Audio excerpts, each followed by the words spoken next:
Hello and welcome to episode 57 of the ABC podcast. My name is Alex and I am joined by Brandon, the Dark Mark Park. Very good. Who is hearing this joke for the second time, so it lost some of its impact, but whatever. I still appreciate it. It's Thanks. still good. And we also have a special guest with us. It's Robyn Baratheon. I really don't get that at all. It's fine, you can look it up later. I don't get it. Have you ever actually made that joke before? No. That's actually like a really good one. Oh, thanks. Does it mean? I mean, you could have said Robyn Aaron. Say Robyn Your Dreams, like my handle. No. Anyway, Robyn's here to talk about Memento, but we'll get to that much later in the podcast because we've got a heck of a show in store for you because we took last week off. Sorry. It's fine.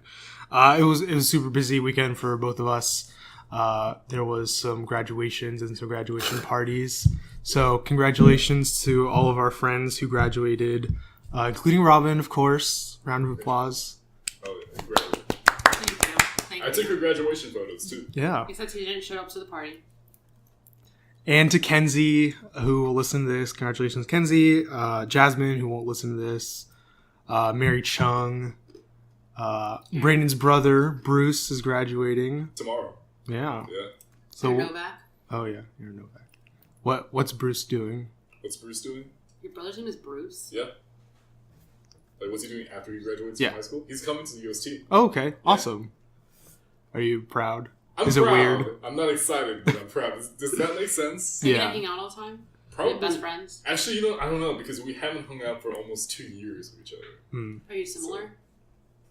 Kind of, sort of. If you can believe it, I'm the nicer between the two of us. I'm also the much more social one between the two of us, too. I don't know if I want to meet this person if you're the nicer one. I'm just saying. Well, we'll be gone, so. True. I feel like he would get along really well with Alex, though. I hear that a lot. It's true. But then again, Alex and I get along really well, too. Very true. So. Anyway, I remember when my sister started at Westbriar, which of course was the same year you would have started. Wait, I was. Your sister went to Westbriar? Yeah. Oh, yeah, she was. Okay, continue. I'm sorry. I was really not nervous, but I just thought it was going to be weird for the two of us to be at the same school because, like, we went to Askew for the same time. Ask you?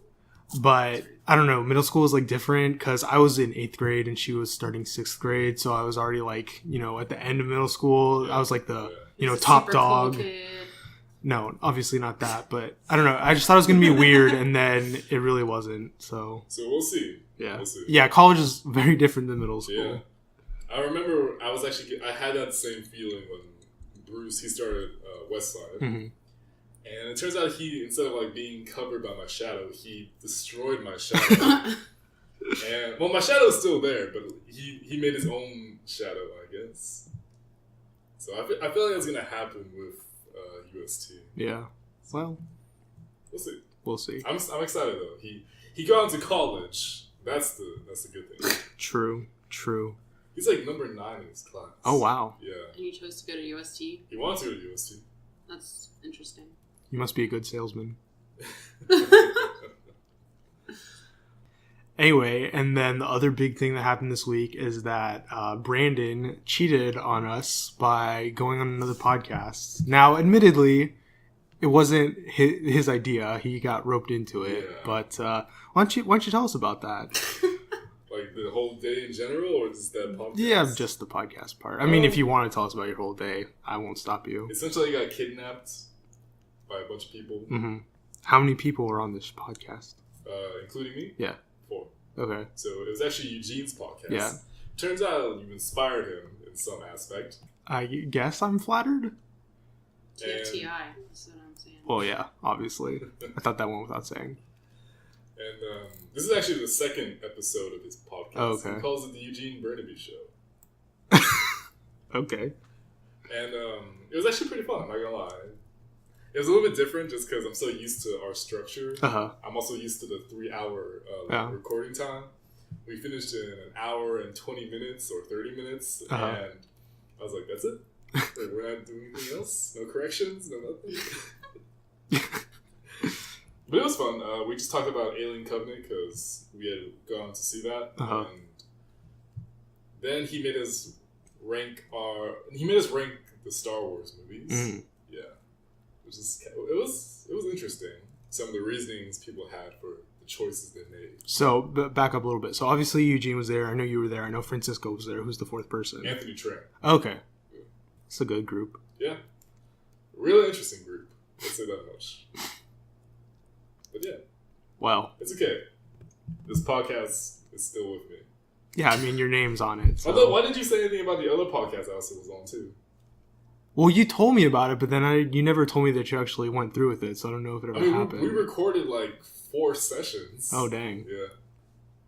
You're just so popular. I know, right? Everybody just wants the Brandon. Yeah, it's I do all the work here, but somehow Brandon is recognized as the talent. Oh, yeah, it probably is the voice. You know what? Okay, before we continue on, 2 or 3 people hit on my voice while I was at work today. Wait, did you say hit or hate? No, they hit on it. When you hit on somebody, you flirt with them? Yeah. But instead of me, they flirted with my voice. But how is that? What? Explain. I think they were getting me to talk just random stuff, just so they could hear me talk. They didn't care about they didn't care about what I said. They just wanted to hear me talk. And then something they were asking was oh, I'm sure it gets really busy at this time, or blah blah blah, or what's the food like, or where's this, where's that. And I would say it even though it was kind of obvious, but I'm pretty sure that they were hitting on my voice. Just a ladies' man over here.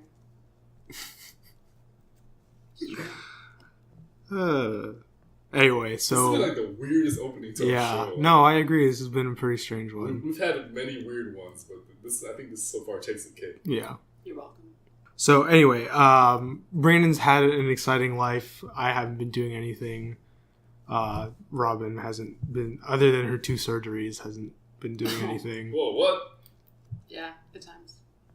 Can you tell us a little bit about that? Well, I got my esophagus expanded because it was closing. And then I had to get a butt injection because my butt hurts. That's about it. You asked. Yeah. Yep. We also this really has been the weirdest podcast opening. Okay, last before we get started, I just want to say I'm really sorry about the sound of this episode. I don't think it's going to sound very good. We're recording in Robyn's apartment because we were kind of forced to. We normally record at school in various places, but just because of the summer session, it's kind of all over the place. So I had to come here, and it doesn't really typically sound very good in here, but we're going to make do.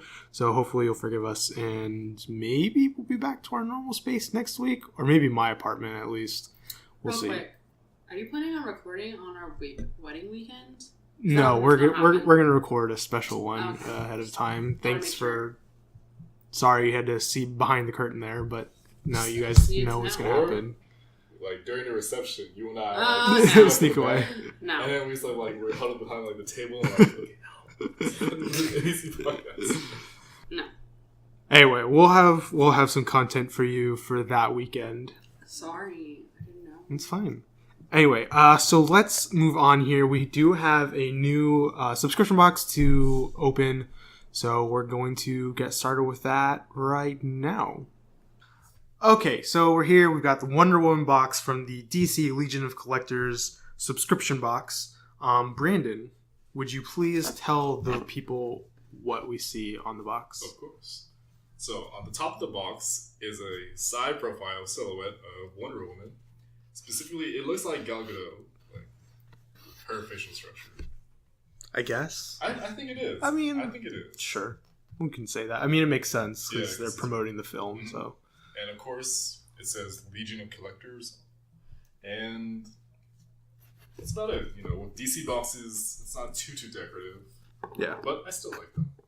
On the inside, we've got some various comic panels of Wonder Woman doing various Wonder Woman poses with, the sword and the shield, and the bracelets. Surprisingly, no lasso of truth, which I find curious, but it is what it is. For the pin, we've got the Wonder Woman symbol being all majestic and whatnot, and then the patch is Wonder Woman's eyes with the tiara pointing down. That's all well and good. And inside, we've got our flyer promoting the next thing. We're not talking about that. We've got a pair of socks. So they are black socks with red heels and red toes, and then also Wonder Woman peeking around. So I guess when you wear them, like that would be like your shin, I guess. There's also some, it's kind of hard to tell, but there's some stars and like the Wonder Woman logo on socks. So these are pretty cool. We did get some socks in, I think it was the Empire Strikes Back box. Is that right, Brandon? I think so. Yeah. And they were cool. With Vader and the Yeah. And they were cool. Like they were nice socks, but for me at least, they were very small. So I'm kind of worried about the size of these socks, but that's fine. Then we have a pint-sized hero of Wonder Woman, which since they went ahead and told me what was in the bag, I'm not going to open it, but you know what it is. And then we've got a couple of pops here. So the first one, if I can pull it out of the box, is of Dr. Maru. Now, if you recall, a few episodes ago, we talked about the last Wonder Woman trailer that they released, and they mentioned this character that we hadn't heard anything about before named Dr. Poison. Now, this, I'm 99% sure is the same person. It is. And I have the same feeling about her now as I did when we talked about it, is who is this person and how does she figure into the plot of the movie? And if I ever see the movie, then I'll know the answer to the question. But it's cool. She kind of looks like, have you seen Willy Wonka and the Chocolate Factory? The original one? No, I haven't. You've seen it, right? Okay. Mm-hmm. She reminds me of, her outfit that she's wearing reminds me of Mike when he shrinks down. Yeah. But anyway. And then finally, we have a pop of Wonder Woman with her lasso of truth doing lasso-y truthful stuff. That's pretty sweet, actually. Yeah, I like it. So, that's it, actually. Short but sweet box. Yeah, definitely solid. Nothing to complain about. All right, so that was pretty fun, I think. And now that brings us to the ABCs of Geekdom segment. Now, normally when we have guests, we would let he or she pick the letter, but because of the letter that it is this week, which is the letter Q, Robyn declined to pick because we did ask her. Well, she invited herself onto the podcast on short notice. So I'll kick it over to. No. I'll kick it over to Brandon and let him tell us who we're going to talk about this week. So we're going to be talking about Qui-Gon Jinn. Okay. Yeah. Okay. Awesome. Now, Qui-Gon, we are first introduced into him in Episode 1, The Phantom Menace. Yep. Of the Star Wars franchise, in case I need to clarify that. Which, you know, I mean, it happens sometimes. Not everybody's the biggest Star Wars fans. I've seen all of Star Wars. I thought of the costumes. Who plays him? I don't know. I'm just saying I've seen all of them. Who plays Qui-Gon Jinn? I said I just don't know. I just said, though, that I've seen all of them. Who plays him, Alex? Liam Neeson. Thank you. A.K.A. Ra's al Ghul. A.K.A. Aslan. Oh, yeah. Well, I've never seen this I movie, like Star but Trek better anyway, so. just let it go. So he was the master of Obi-Wan back in the day. Yeah. And Well, not the master, but his teacher, I guess. Well, I guess you do call him. Do you call him master? I think so, because a Padawan can have different masters. Well, yeah, but like he wasn't a Jedi master. He was only a Jedi Knight. That was what I was trying to say, I guess. Maybe. No, he wasn't, because remember he says, or Obi-Wan says something about how they wouldn't allow him to be on the council because he I think he can be ignored. a master without being on the council. Okay. I'm assuming, because when I'm looking at the wiki right now, it says he was a master. Okay. But, I mean, you're right, because, like what Alex said, by the standards of the Jedi Order, he was very much a maverick. He liked to do his own things. He went against the basic traditions. Yeah. Which is one of my favorite things about Qui-Gon. And like, we don't really get to, explore it because... something happens to it. Yeah. So, I don't know. I'm sure there's like, books and whatever, detailing his history before the events of Episode 1, but I don't know. Like, I'm not the kind of person to go out and read the Star Wars books, so I could definitely... There's like hundreds of them. So boring. Anyway, I could definitely see us getting like a young Qui-Gon Jinn movie at some point in the future. I think that would be pretty rad. But anyway, I keep interrupting you. No, absolutely not. You're doing perfect. I always saw Qui-Gon as kind of like, I was not the cool teacher. Well, maybe the cool. He was like the teacher in school who kind of did his own thing and didn't really care about what the other teachers did. He just kind of like wanted to do his own spiel. And you really got to see that with... It's actually present in the first movie when Qui-Gon, he tries to convince the council that Anakin is the chosen one. He's going to fulfill the prophecy. And the council declines his request. So Qui-Gon's like, okay, then I'll train him. And he just kind of like... He basically gives them the middle finger. He basically does. Which, again, it's like, you just have to like that on Qui-Gon. Yeah. He's an exceptionally skilled Jedi. He was very, very respected during his time in the Order, and it was really funny to see. You see it in the film too, but I remember like reading some comics or whatnot that Obi-Wan back in the day when he was a Padawan and Qui-Gon, it was like they were not two peas in the pod. They were totally different from each other because. Back in the day, Obi-Wan was very kind of stubborn, hot-headed. He didn't like to be patient with everything. And Qui-Gon was very much like that. Even more so when Obi-Wan's a master, he had Qui-Gon's patience and everything like exceeds Obi-Wan's by at least tenfold. Yeah. And so it was really funny seeing how the contrast between how Qui-Gon and Obi-Wan was when Obi-Wan's a master and he's trying to teach Anakin. Yeah. You see a lot of you see a lot of parallelism between the two. And I'm trying to see what else I can say about Qui-Gon without spoiling. We might as well. I think so. So this is going to be a spoiler alert. He died. Yeah. In the first movie. It was... I remember when I was watching it that first time, I was just like so shocked that they would kill him. And like I'm 99% sure I had seen at least episode 4 before that point. I think I'd seen all of them, but I'm not positive. Right. But I definitely, like, I was familiar with Star Wars. And, in episode 4, like, they kill Obi-Wan. In episode 5, they essentially kill Han. And then in episode 6, they kill... Yoda. Yeah, and Vader and Emperor Palpatine. Yeah. Or do they? But, I don't know. It just, like... The new, like, episode 1 felt so new and fresh. Yeah. And so much, definitely. Just, I don't know, because I was a kid and, like, I was in the theaters. Like, it just felt more, I identified with it more, I guess. Yeah, there's a huge impact on it. Yeah, and so I just remember when Darth Maul kills him, I was just like, oh my gosh, that just happened. And it was really sad. It was almost like when a certain character dies in The Force Awakens. Yeah. You know what I realized, like, after now talking about this? Star Wars is really bad at this. Like, not bad in the way they're doing it, but, like, they kill off a lot of characters. Dare I say, almost as much as Game of Thrones. Almost. Yeah. Actually, I remember I tweeted this, or I put this on Facebook, when I was watching the Clone Wars series. I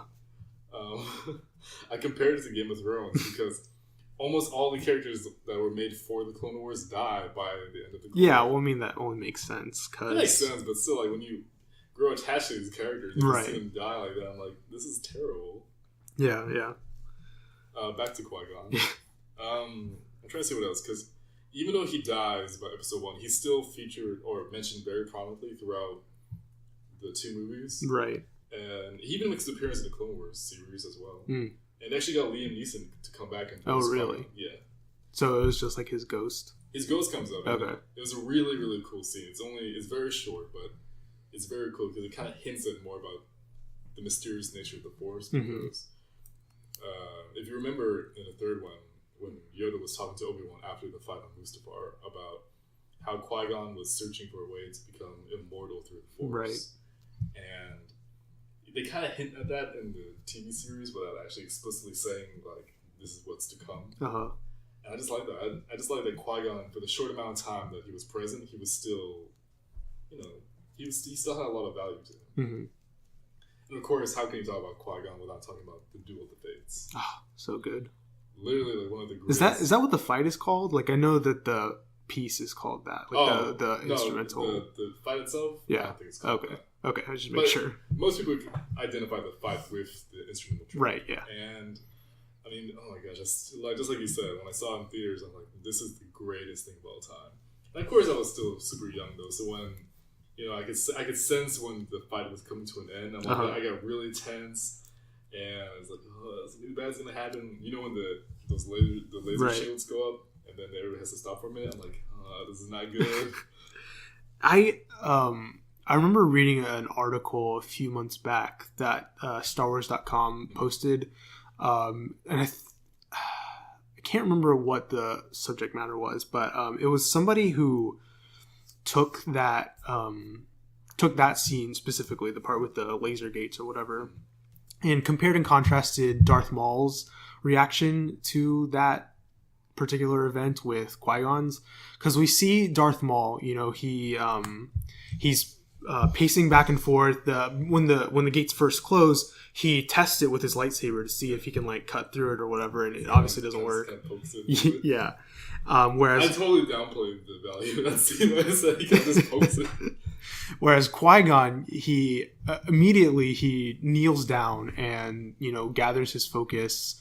You could call it prayer, and they don't really ever explore the concept of religion in Star Wars, really. But if you want to call it prayer or becoming one with the Force, whatever, he's having a spiritual moment, to prepare himself for what's coming.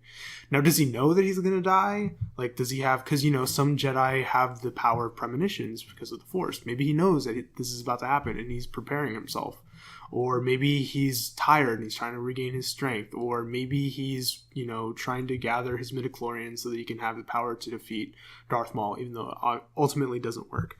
But what this writer was pointing out was the difference between the Sith and the Jedi and how they approach battle and how they overcome adversity and that kind of thing. And it was a really, I don't know, it just made me like kind of step back and reevaluate that little minute of the movie right there. No, I definitely agree. And something funny, even though I did betray you guys technically and go on another podcast, something that they mentioned was that in the prequel, they kind of played it safe with the exploration of the Force. They didn't think of new creative ways of like going about it. Yeah. And I have to say that's true to a degree, but I think Qui-Gon, he was the reason that kind of maintained like some of the mystery behind the Force, even though he was the one that mentioned the midichlorians. Yeah. He still had he was so attuned with the Force itself that he still held the mystery that you remember that you could sense from Obi-Wan from the original film. Yeah. And I just thought that was really cool. Yeah. Looking back and you can appreciate it for what it was. Do you have anything else to say about Qui-Gon? We didn't talk about his time on Tatooine, which I feel is pretty important. Well, actually, before even that, the time on... Oh, okay. With the Trade Federation. I didn't know we wanted to give a summary because Naboo had a good summary of the Phantom That's Menace. true. But we can talk about it. I think it's only fair. You're right. Yeah. So basically what happens is Qui-Gon and Obi-Wan get sent by the Jedi Council to have negotiations with the Trade Federation, and the Viceroy and his little minions start freaking out that they sent Jedi because they basically take that as an act of war, even though the Jedi are supposed to be, more like, peacekeepers or ambassadors, that kind of thing. Right. So the Trade Federation guys, I'm sure their species has a name, but I don't actually know it. Nemoidians. Okay. So the I would know that. Moidians? Nemoidians. Yeah. So they freak out. They try to gas them to death, but they hold their breath. And I remember, I think it might be like Robot Chicken or some other like kind of parody thing made this video of like basically like how Star Wars should have ended, and they say like they show like the droids waiting outside the room where they're gassing Obi-Wan and Qui-Gon. Yeah. And they're like, okay, they're probably dead by now, but let's wait an extra minute just to make sure in case they're like really good at holding their breath or something. And it's like just really funny because if they'd waited, you know, a little bit longer, they would have had to breathe and they would have died. Yeah. So I don't know. I just thought that was funny. Anyway, so they do that and they crash land on Naboo, and we talked all about that. They meet Jar Jar. They do meet Jar Jar. Obi-Wan hates Jar Jar. And then they escape from Naboo, but then they're forced to land on Tatooine because their engine stops working. And that's when they meet Watto. Of course, because they meet Watto, they meet Anakin. And then, of course, because the sandstorm, they go back to Anakin's house. And then Qui-Gon meets Anakin's mother, Shmi. And they have this weird, almost... It's not like they don't openly flirt or anything, but I always felt like there was some sort of like romantic. Really? Yeah, I kind of got that vibe. I'm gonna have to rewatch this again. Yeah, I mean, I don't know. I just felt like she was. No, what am I trying to say? I just felt like there was some chemistry between them, and that if they'd stayed there longer, balance of the Force at that point. Yeah. So anyway, that happens, and then. Anakin offers to race in the pod race in order to raise money for them to buy the parts that they need to fix their ship. And then before the race starts, Qui-Gon places a bet on Anakin with Watto. First he says, he wants to free both Anakin and his mother. And Watto says, no way. Like, there's no odds in the universe that are good enough for the boy to free two slaves on the outcome of one race. He says, okay, fine, then just the boy. And Watto says, tell you what, we'll roll a die, and we'll let fate decide which one of them should be freed. So they do, and then Qui-Gon uses the Force to manipulate the die to land on Anakin being free, which is, I don't know, pretty underhanded. I mean, you gotta do what you gotta do. Yeah, I know. And they were on Tatooine, which is like basically a planet of outlaws. Yeah. Most vile hive of scum and villainy you'll find throughout the galaxy. I can never say that line correctly. I probably messed it up, honestly. But yeah, they do that, and then Anakin miraculously wins the pod race, much to the dismay of Watto. Which is weird because, like, the boy, or Anakin, I mean, you know, he's his slave and he's rooting against him, which is just weird. But, yeah, and then Qui-Gon takes him to Coruscant, presents him in front of the council, and they give him the test, and they're like, he's too old. Nah. Which is, we've talked about this before, the whole age thing, and it's still weird to me. But, yeah, I guess that's all I have to say about Qui-Gon. Trying to see where to go from here because we summarized a lot. Yeah, we kind of worked our way backwards. Yeah, don't forget he tried to do the mind trick on Watto. Oh yeah, and it's like, what you can do on me, what toy daddy. Yeah, you know, at first I thought this was gonna be like a really just like quick and easy subject, but I actually didn't realize how much I actually really liked Qui-Gon. Yeah, Qui-Gon's awesome. Yeah, and I love that Liam Neeson. He's always willing to come back and like do a little cameo. Yeah. Because Liam Neeson's awesome. Liam Neeson's pretty awesome. That's why, like, Key and Peele constantly talked about him on their show.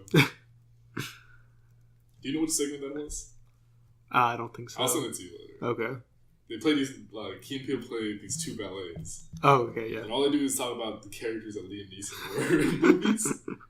And just progressively they go further and further and further in movies. And, oh my gosh. That's a story for another time. We can talk about. I'm sure we could have a whole like ABC of Geekdom with Liam Neeson and just talk about that for like a good 40 minutes. Yeah, I'm sure we could. But that was Qui-Gon. Yeah, that was a really good choice. Thank you. Okay, well, I guess that means we should get into some corrections here. Alrighty, so first correction we have here is last week we talked about Piccolo for our subject for the ABCs of Geekdom. You good? Do you want to talk about Piccolo? How much you love Piccolo? I don't know who that is. So. Well, at least you knew I was talking about a person and not an instrument, so. Oh, I didn't think about that. Or shooting things with a giant pickle. Anyway, so special beam cannon. The Japanese name is the Makanko Sapo. I think I might be pronouncing that right. Anyway, that literally translates to demonic piercing light murder gun. That's lovely. Which, I don't know, I kind of wish they had called it that instead of special beam cannon. I don't know, it's a mouthful. Yeah. I mean, special beam cannon's a mouthful. Yeah, that's true.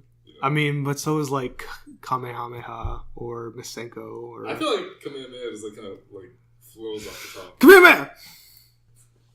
Okay, anyway, so then we were talking about how the Namekian people got transported from Namek to Earth. So I'll give a really brief summary of what happens. So after the Dragon Balls, the Namekian Dragon Balls are gathered on Namek, Dende wishes Piccolo back to life, right? So when Piccolo comes back to life, that means Kami comes back to life, right? And when Kami comes back to life, the Earth Dragon Balls are resurrected as well. So then Mr. Popo and Kami, they gather up all of the Earth Dragon Balls and they summon Shenron. And they use Shenron to wish everyone killed by Frieza back to life. Now, really quickly, I don't know all the specifics, but Purunga and Shenron operate on different rules for their wishes. Like, Shenron only gives one wish, whereas Purunga gives 3 wishes, but Purunga can only wish... Shenron can only wish a person back to life once, but Purunga can do it multiple times. And there's some other like weird intricacies that basically they just use as a Deus Ex Machina to bring people back to life. Like Shenron can only revive one person at a time. Yeah. Can do multiple people. Well, no, because like I just said, they use Shenron to wish everyone back to life that Frieza had killed. I thought Shenron can only do... You can only name one person, but they basically use this as like a workaround for that rule. I thought they rule. upgraded him because... I don't know if you know this, but in Dragon Ball, Shenron died. Okay, I didn't know that. King Piccolo killed Shenron. Dang. And then after that, they revamped. They upgraded. Well, I guess revamped is the word. Shenron, so that he could have extra powers. So then he could. Do I think that happens in Dragon Ball Z too. Maybe it does, because I know eventually he's able to do multiple people at a time. Yeah. But well, I mean, because I know Purunga is able to do multiple people and multiple times. Well, here, I mean, they don't say... We just made another correction for ourselves.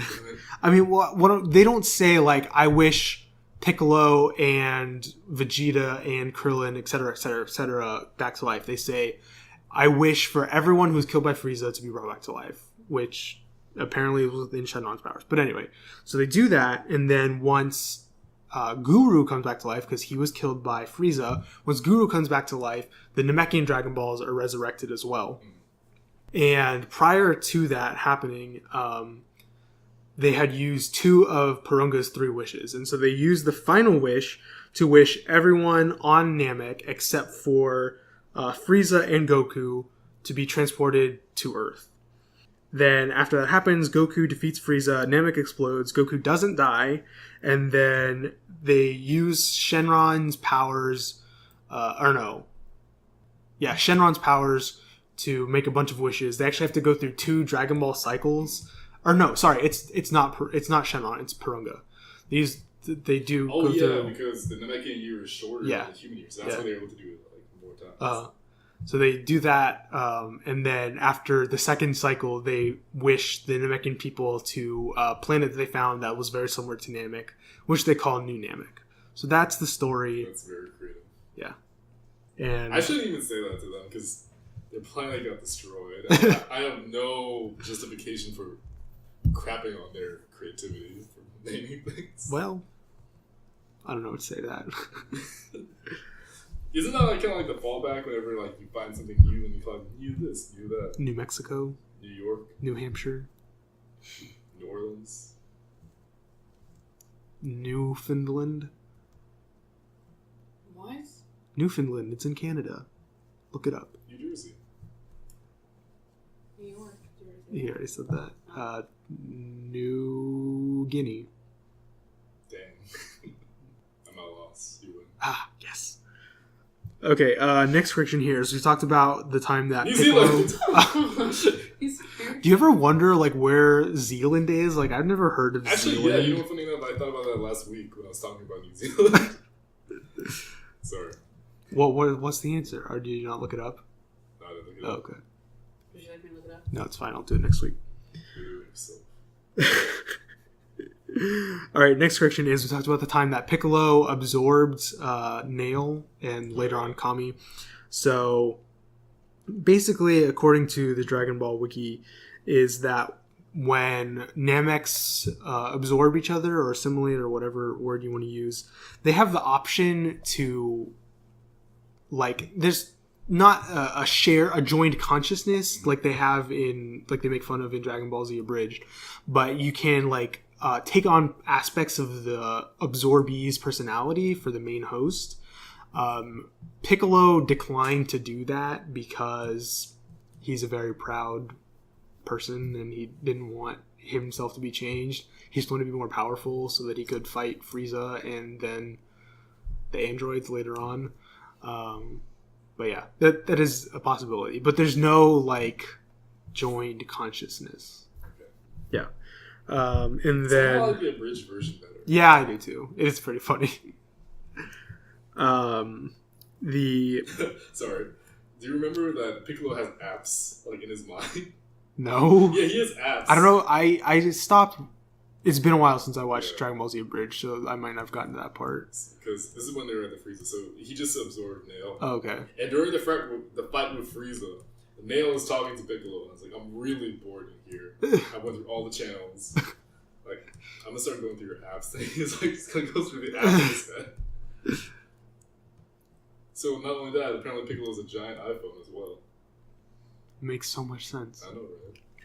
All right. Next correction is the Super Saiyan form featured in the movie Dragon Ball Z Resurrection F, where Goku does Vegeta do it too? Which one? The blue-haired Super Saiyan. I think it's just Goku, right? In the Battle of the Gods, or just No, in Resurrection F. Oh, he does it too. Oh, they both do. Yeah. Okay. He has colored hair too. The blue one. I think so. Oh yeah, that's right. Because there's a pop of it. Now I remember. Anyway, what I'm trying to say is that form is called Super Saiyan God Super Saiyan, and later, yeah, because that's such a ridiculous name. Later on, they just call it Super Saiyan Blue. You know, surprisingly, I'm okay with that. Yeah. Just Super Saiyan Blue. Yeah.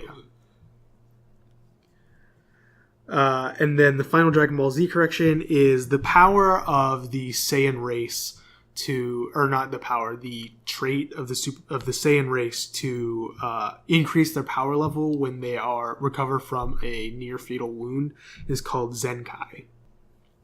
Alrighty, moving on. We talked about the tesseract last week from the novel A Wrinkle in Time, like Kenzie pointed out to us. And so I looked into it. So in geometry, there's a shape called the tesseract, which is the fourth dimensional analog of a cube. Wikipedia describes it as, the best way to describe it is, a tesseract is to a cube as a cube is to a square. What? Oh! Tesseract is to a cube. Just Is there, like, a look at a picture of picture. it? Yeah, there's a picture. You know, I feel so smart knowing that I was able to follow that. How do you spell this? Tesseract.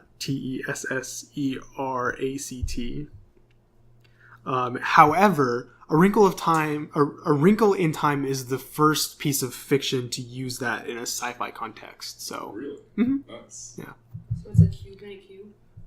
I guess. Interesting. Okay, next thing is that the human brain is approximately 73% water. The brain or the body? Just the brain. Remember, because we Yeah. talked about the Foxtrot strip and the Calvin and Hobbes strip where they talked about that. So we said last week that the body is about 60% water. Yeah, 60%. So the brain is more watery than the body. So that's interesting, I guess. It's just water floating up there. I don't know. There's so much. Why is everything majority You're the water? psychology major. Why don't you tell us? I'm not a science major. I'm a psychology major. They're very different. But you have to know about the brain. Do I? It's called neuropsychology. Not my forte. Anyway, then we talked about... Actually, I had a correction about Marvel vs. Capcom Infinite. We were talking about the Infinity Stones and how they're using the game. And I was talking specifically about the Space Stone, and how the Infinity Storm version of that creates a box to trap the opponent in, makes it easier for you to do damage on them and whatever.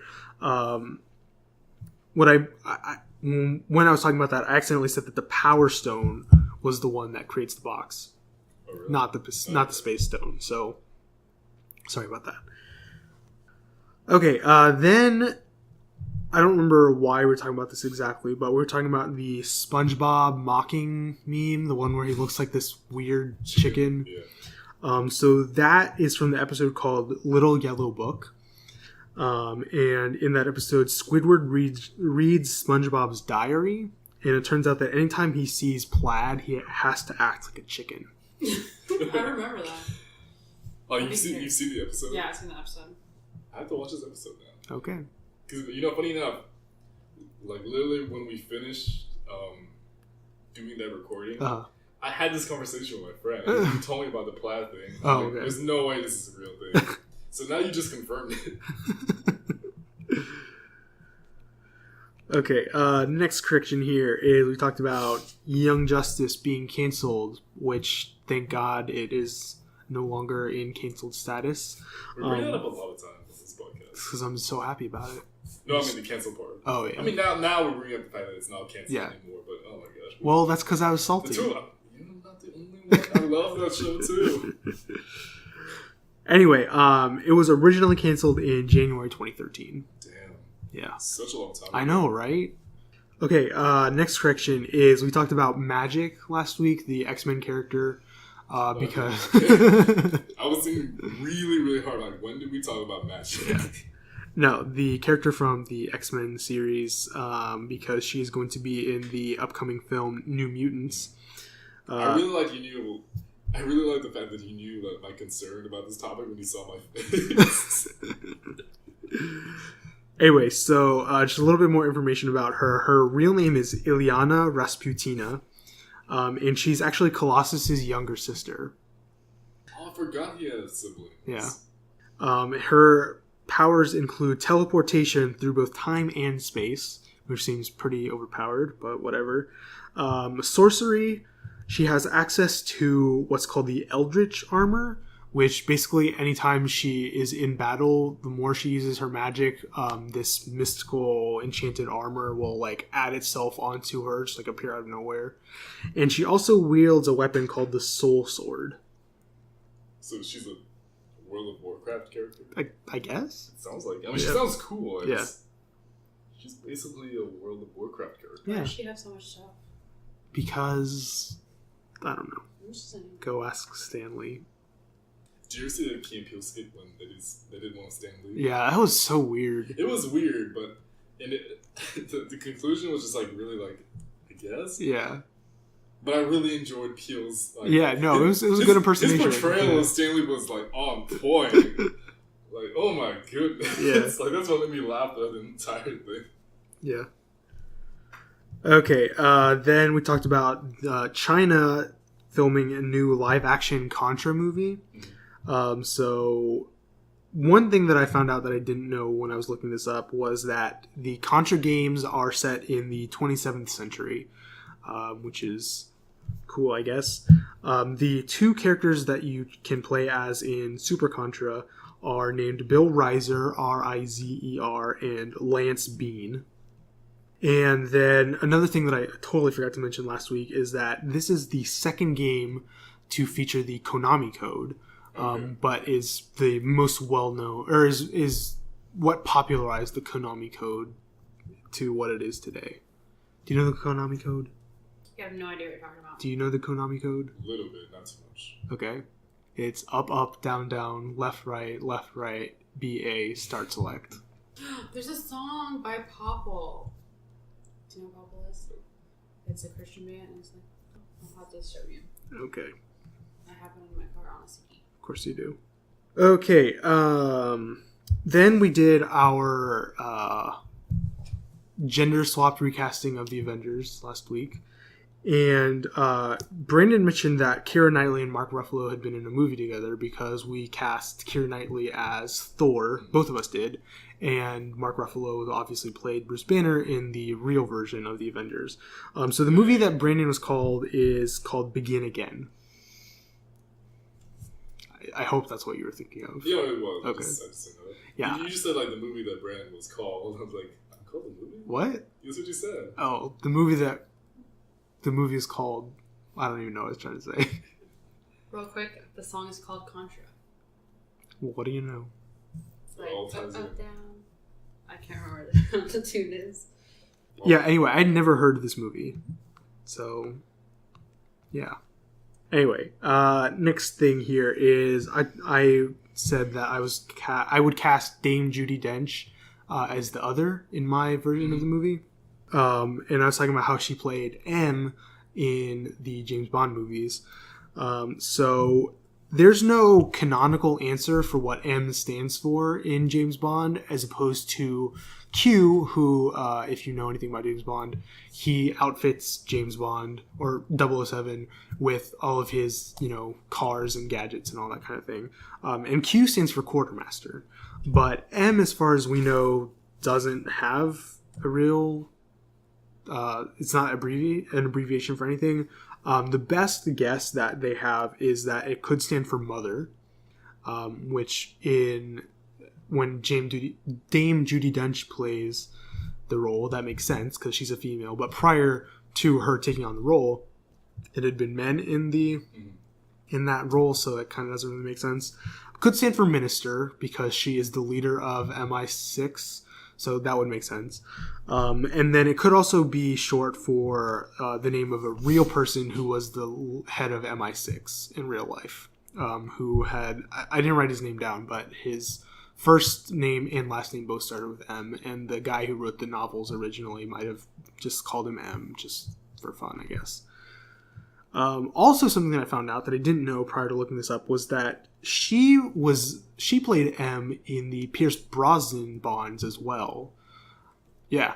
So Pierce Brosnan was in 3 or 4 James Bond movies before they rebooted it with Daniel Craig. She was in all of them up to Skyfall. So the first 3 that he did. Is that right? Yeah, it was Casino Royale, then Quantum of Solace, and then Skyfall. I'm sorry, I've only seen Skyfall. Okay. Yeah. But no, you're right, because... And then after everything Daniel Craig was in, with the exception of... Spectre was the last one that came out, right? Yeah. I always get Mission Impossible and James Bond kind of confused, because they're very similar. But anyway, yeah. So Dame Judi Dench played M when Pierce Brosnan played James Bond as well. And... there's one more correction that I totally forgot to look up, so that's actually it for this week. I'll have to circle back to that one for next week. That's what it was. Oh, yeah. It was in Kenzie's email, she had mentioned that we talked about Slurms Mackenzie. Oh, so... Oh, you listened to it? I listened to it. Okay. I said it.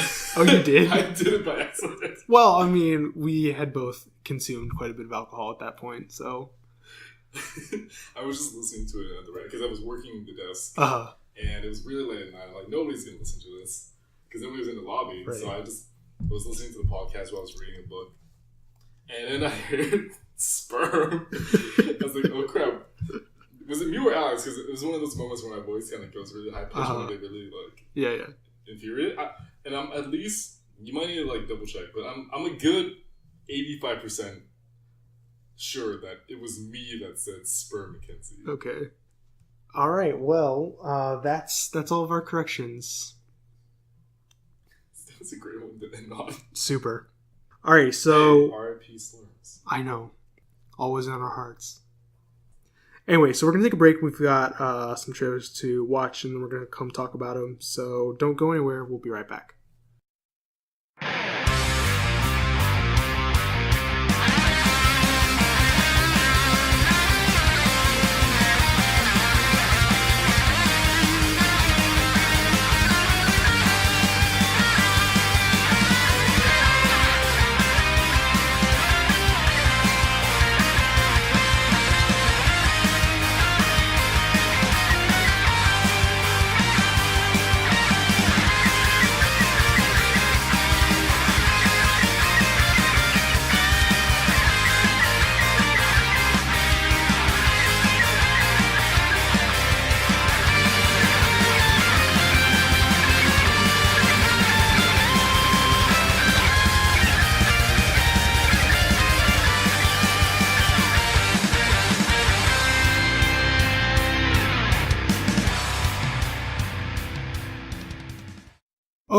Okay, we are back, and we've got a bunch of trailers to talk about, because when you take a week off, it tends to pile up on you. So the first trailer we're going to talk about is for Valerian and the City of a Thousand Planets, which Robyn declined to watch with us because she was going to be triggered by Keira Delavigny's eyebrows. They're so ridiculous. Do you hate her or just the eyebrows? I hate the eyebrows. Can she just Is it just calm them down? It's just the eyebrows. It's literally the eyebrows. Oh my god. They're not okay.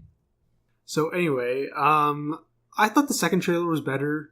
It just explained more of the story, and this one, looked pretty and everything, but it didn't really do much for me. Not that any of the other trailers had done too much for me either. Yeah, I don't know. It's just this movie looks like it's gonna be okay. I might watch it at some point, just cause. But I don't think I'm gonna see it in theaters. But yeah, we did. Or Brandon joked that one of the alien people in the movie looks like the engineers from Prometheus. And there was something else that I thought about, but now I forget what it was. So let's just move on here. So then we watched the trailer for The Mummy. Again, this trailer didn't do too much for me. It was a lot of the same footage that we've seen already. Which I guess it's a good thing and a bad thing. Yeah. I'm really interested to see how this whole Tom Cruise being her herald, it seems like, deal, how that works out. But, yeah, it really looks okay. I was saying that I liked the first trailer better because it made it seem like a scary movie because we saw it in theaters and it was all creepy. And I remember there was a little girl that was freaking out in the theater when we were watching it. And that one just more looked like, I don't know, it made it less exciting. That trailer we just watched. Okay, moving along, we watched the final trailer for War for the Planet of the Apes. And this was a really good trailer. I'm super pumped for this movie. We got a lot more Woody Harrelson in this one. His motivation seemed pretty clear already, but we got just more of his dialogue about how he doesn't trust the apes, how he thinks he's humanity's last hope to stop the ape incursion, basically, which is a little conceited, I guess, but he also might not be wrong. So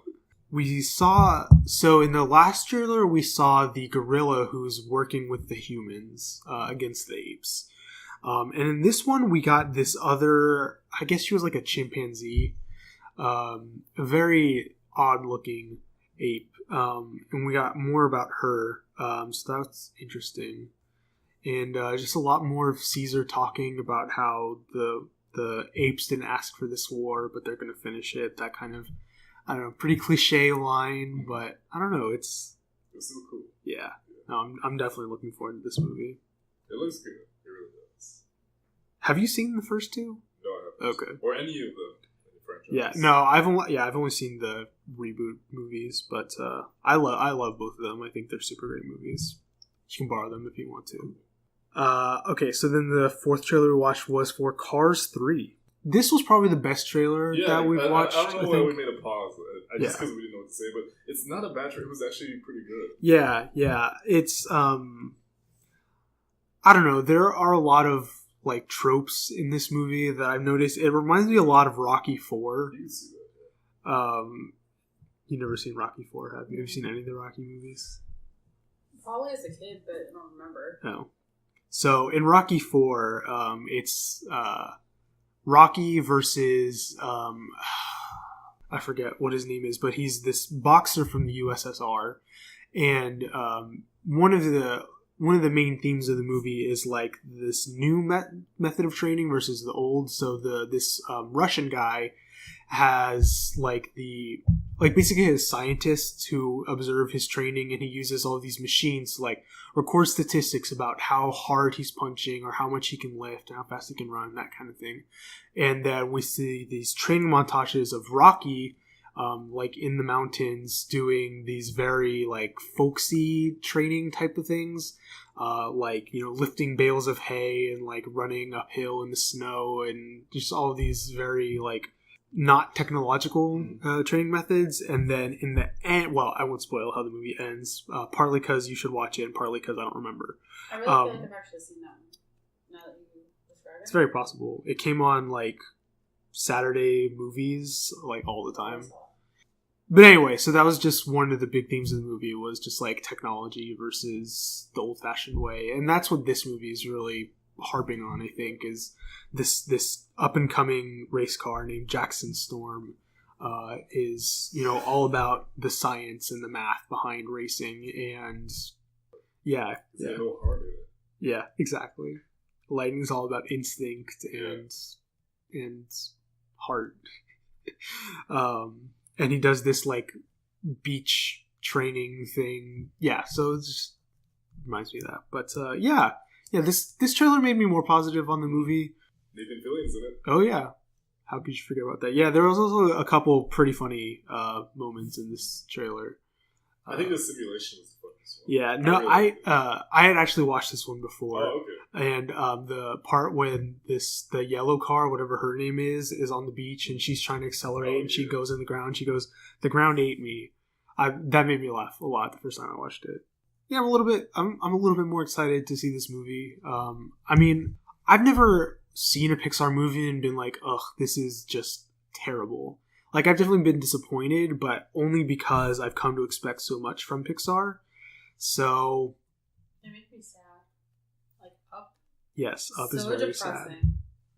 It's all anyone ever talks about. I'm sorry, but it's so depressing. Like, everyone's like, "I love Up," and it just makes me really sad. And yet, you always say to me that I have to die first, that you don't have to deal with it. You want me to have to deal with it. Oh my god!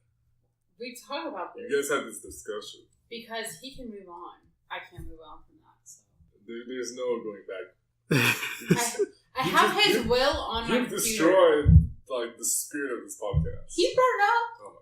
No, you brought it up. You brought up. All right. Anyway, so then we watched the trailer for Spider-Man: Homecoming.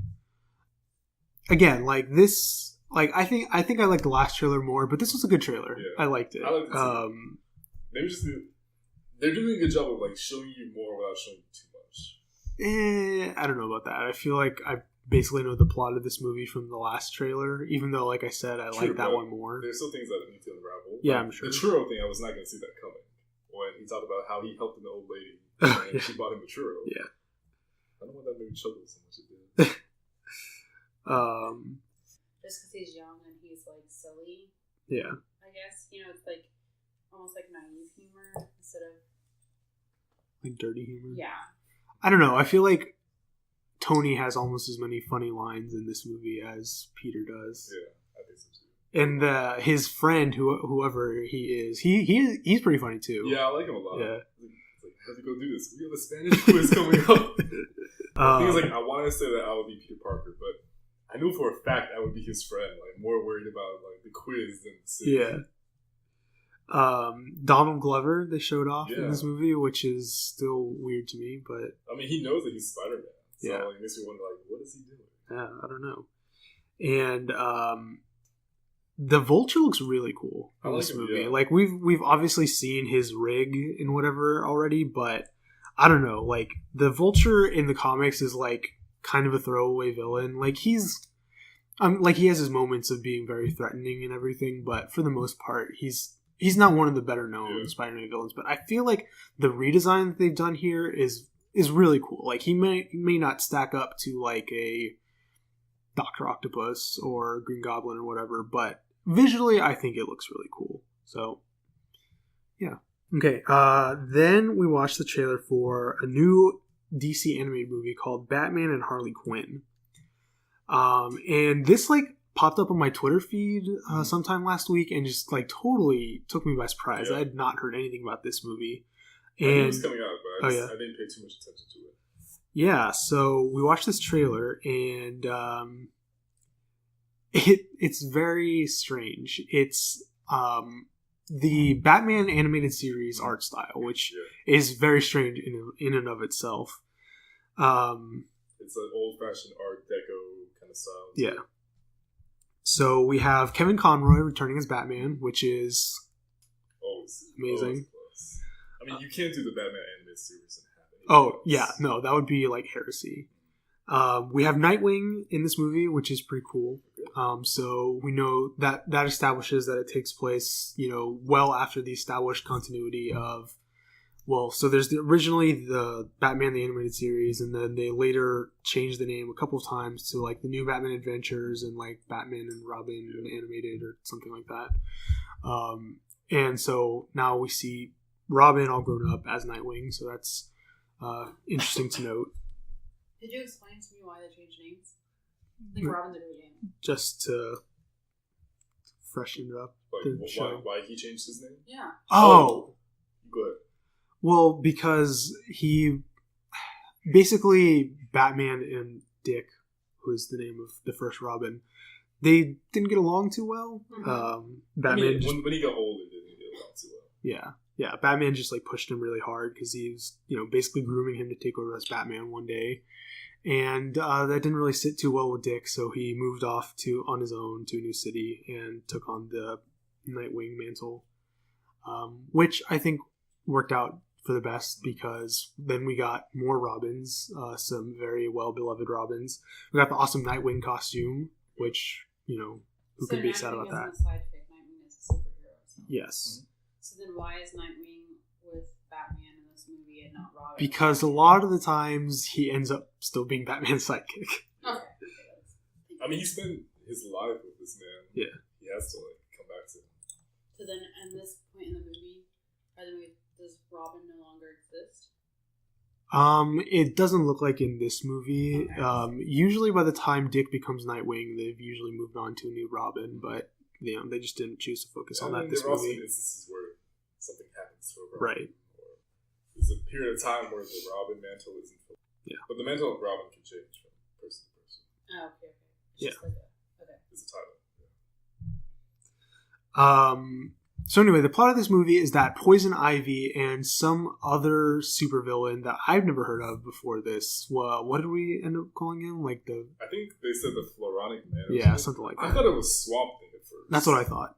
But he's not a bad guy, so that would make sense.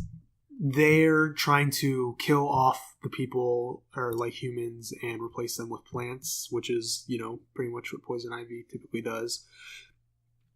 And Batman, for whatever reason, decides that he needs Harley Quinn's help to take the two of them down, which, leads to some nice comedic moments. Now, interestingly, they do not go with the original voice of Harley Quinn in this movie. As far as I know, she's still alive. I think so, because I want to say yes. I'm not 100% sure. Yeah. So I don't know why. I'm sure there's a reason why they couldn't get her to return to do that voice. It's a little sad because I really like her voice. Okay, so I don't know what we're talking about because we got interrupted, but we have a new guest on the show, Kenzie. Woo! Hello, podcast world. She's my roommate. I am also the most frequent emailer. This is true. Yeah, podcast. Yeah. Now you get to hear my voice instead of just my words. My words are attached to my voice now. Congratulations. Also, hello, future me, listening to the podcast. I never actually really thought about it that way. Now I'm not going to be able to listen to the podcast anymore the same way. You're talking to your future self, Brandon. Pretty much. It's all wibbly wobbly, timey-wimey. Time's relative. So anyway, I think that's pretty much it for Batman and Harley Quinn. Do you think it looks good? Yeah, I'll watch it. Oh, it's Yeah. How you were describing Her voice, but I don't have anything else to say. I really liked Batman's reaction. It's God. Yeah. I don't know why it was funny. It's just I've never seen Batman that exasperated when he has to call upon God. Yeah. his voice wasn't deep enough It's Kevin compared Conroy. to usual. It's Kevin Conroy. It's Kevin Conroy. I guess I just really like the Lego Batman. Oh. Oh. That's not... Anyway, so then the next trailer we watched was for Game of Thrones Season 7. Oh my gosh. And the hype is real. I was so excited when this came out and dropped. Oh my gosh. It's, oh man, I can't believe there's only 2 seasons left. I know, right? It's like, Thank goodness. oh man, just ignore the haters. I'm glad we're so I think I already told. Like, I really like the Unsullied in the show, and so now that they're actually in Westeros and like fighting a bunch of people. I like to see them finally like in action. We got them with like the Sons of the Harpy, but they kind of got nerfed a little bit. Mm-hmm. In the trailer, it looks like they're actually gonna live up to their reputation. So I'm really happy about that. Yeah, and of course you got everybody else. You got Daenerys, Cersei, Jaime, Tyrion, dragons. Yeah. Oh, I thought it was really funny when Cersei, she's talking to Jaime and she says, "We're the only Lannisters left," and then they cut to Tyrion, and she's like the only ones that matter. I was like, dang, that is messed up. Yeah, we saw a little bit of Jon Snow, a little bit of Arya. We heard Sir Davos. I think that was basically it. So, I mean, it didn't really tell us anything that's going to happen in this season, which is fine, because, I mean, like, if you're going to watch it, you're going to watch it. Like, what do you really want to know about this season? Yeah, I don't know. I'm super excited. So then the last trailer that we watched was for Black Lightning. That looks so good. So we've been discussing this show for a few months now, and it is officially coming to CW. So this was like a very condensed origin story. Like, if I had to guess, this is probably like the entirety of the first episode of the show in about 3 minutes, which is good. Like, it was a good primer for what to expect for the show. Most people are probably not going to really know anything about Black Lightning. So this I think was a good way to introduce his character. Yeah. And I like where they went for it. Like, I know we were talking about when we saw the actor, we're like, oh, he's a bit older than a typical superhero. Yeah. And then the reason that they gave it was pretty good. Like, he's a retired superhero. Yeah. So I like the way they went about it. Just when he thinks he's out, they find a way to bring him back in. Yeah. It's like The Incredibles. Sort of, yeah. Because he stops for his family. Yeah. I just realized that. I'm genius. But at least he was happy when he stops. Mr. Incredible was like... Yeah, that's very true. One thing that I read that they didn't really mention in the trailer that I found very, very interesting is that this show is not going to be part of the quote-unquote Arrowverse. Yeah. Which is the fan-given name for the CW DC TV universe, consisting of Arrow, Flash, Legends of Tomorrow, and Supergirl. This show is in its own continuity, which, that's a great question. Why would they do that? I don't really have a good answer other than adding a fifth show to the mix just seems like it would be extremely messy because, in this last TV season, we got a four show crossover series, and that just is really crazy. So I think adding a fifth show where I'm sure they would want to do the same thing would just make things a lot more complicated. Yes, Robyn, you have a question? You're saying Tomorrowland is the crossover, right? What? I didn't say anything about Tomorrowland. Okay, I'm sorry. No, I'm saying you said there was a crossover. Yes. Where's the crossover? In which show? All four of them. Oh, I haven't seen the last season. I haven't either, but... So that's why I was confused. Well, if you listen to the podcast, you would know that. I'm sorry that I don't have 10 million hours in my life. So... I don't know, like, I think it's probably ultimately a good thing that they're keeping this out of the Arrowverse, but it's also kind of disappointing, because I would have liked to see how that would work, but I don't know. I feel like they're gonna change their minds. You think so? I think so. I feel like they are. Because they always tell us one thing, and they go around and change it to another thing. Yeah. I mean, I could see that, but... I also very much love The Flash, so if they incorporate that in any way, I'll be okay with that, because The Flash is my favorite. Well, I mean, if any show has a chance of doing it, then it would be The Flash, because in season 1 of Supergirl, he runs so fast that he crosses over into her dimension. Yeah, so we went into he went over to cross networks. Yeah. Did you say that I should watch Supergirl? I mean, you have a lot of free time on your hands, so, yeah. I have a job. I know. That's full time. Okay. Not yet. Anyway, so there were a couple more trailers that dropped this week, but we had enough to talk about, so we're gonna hold off on those for now. So let's get into some news here. So first two news items I have are both very random and strangely related. So the first one is that it was announced this week that the documentary that I talked about a couple weeks ago, King of Kong, is going to be turned into a stage musical.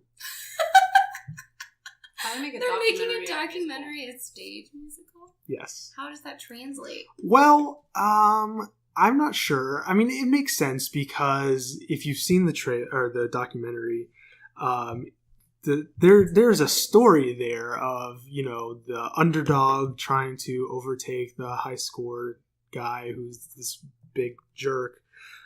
So I mean, there's a way to do it. Yeah, I mean, there's the thread of a plot in there. But now they're gonna have song. Yeah. Dance. Musical numbers. Yes, that Things part. get weird when you add in musical numbers. Yeah. Oh my goodness. I don't know. This just seems so bizarre that I'm actually kind of want to see it. So What? I don't know. Just for kicks and giggles. Yeah. Because we have all the money to go see musicals. I didn't say I was gonna go watch it. Well, now that I am at this, I could probably click. Oh. So easy. If I ever act again, I really want to use the dramatic pause, like calculus.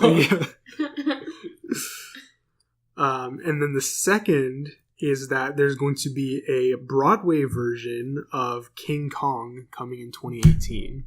That's Is true. everyone gonna be? Is there gonna be So like a giant related. gorilla? Again, I Singing don't know. gorilla? I don't know. I don't think it Musicals get weird. I literally cannot Sometimes imagine that. singing happens that ought not happen. I don't think it's beyond the realm of reason I don't think so either. You know what was a great for musical? the though? giant gorilla to sing. Legally Blonde was a great musical. It was a great musical, actually. They did that really well. Just want to put that out there. So this seems to be the year of King Kong because we got Kong Skull Island, we got that new King Kong TV show that we talked about, and then this. So I don't know why, but King Kong seems to be a really hot property right now. So good for him, I guess. Bringing it back. Yeah. Okay, moving on here.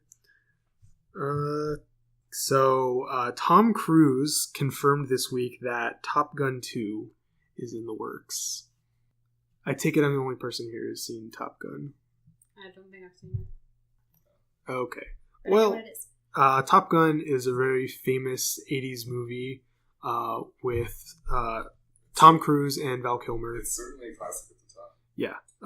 They are naval pilots, and they fly their fighter jets, and they fight the Chinese, I think.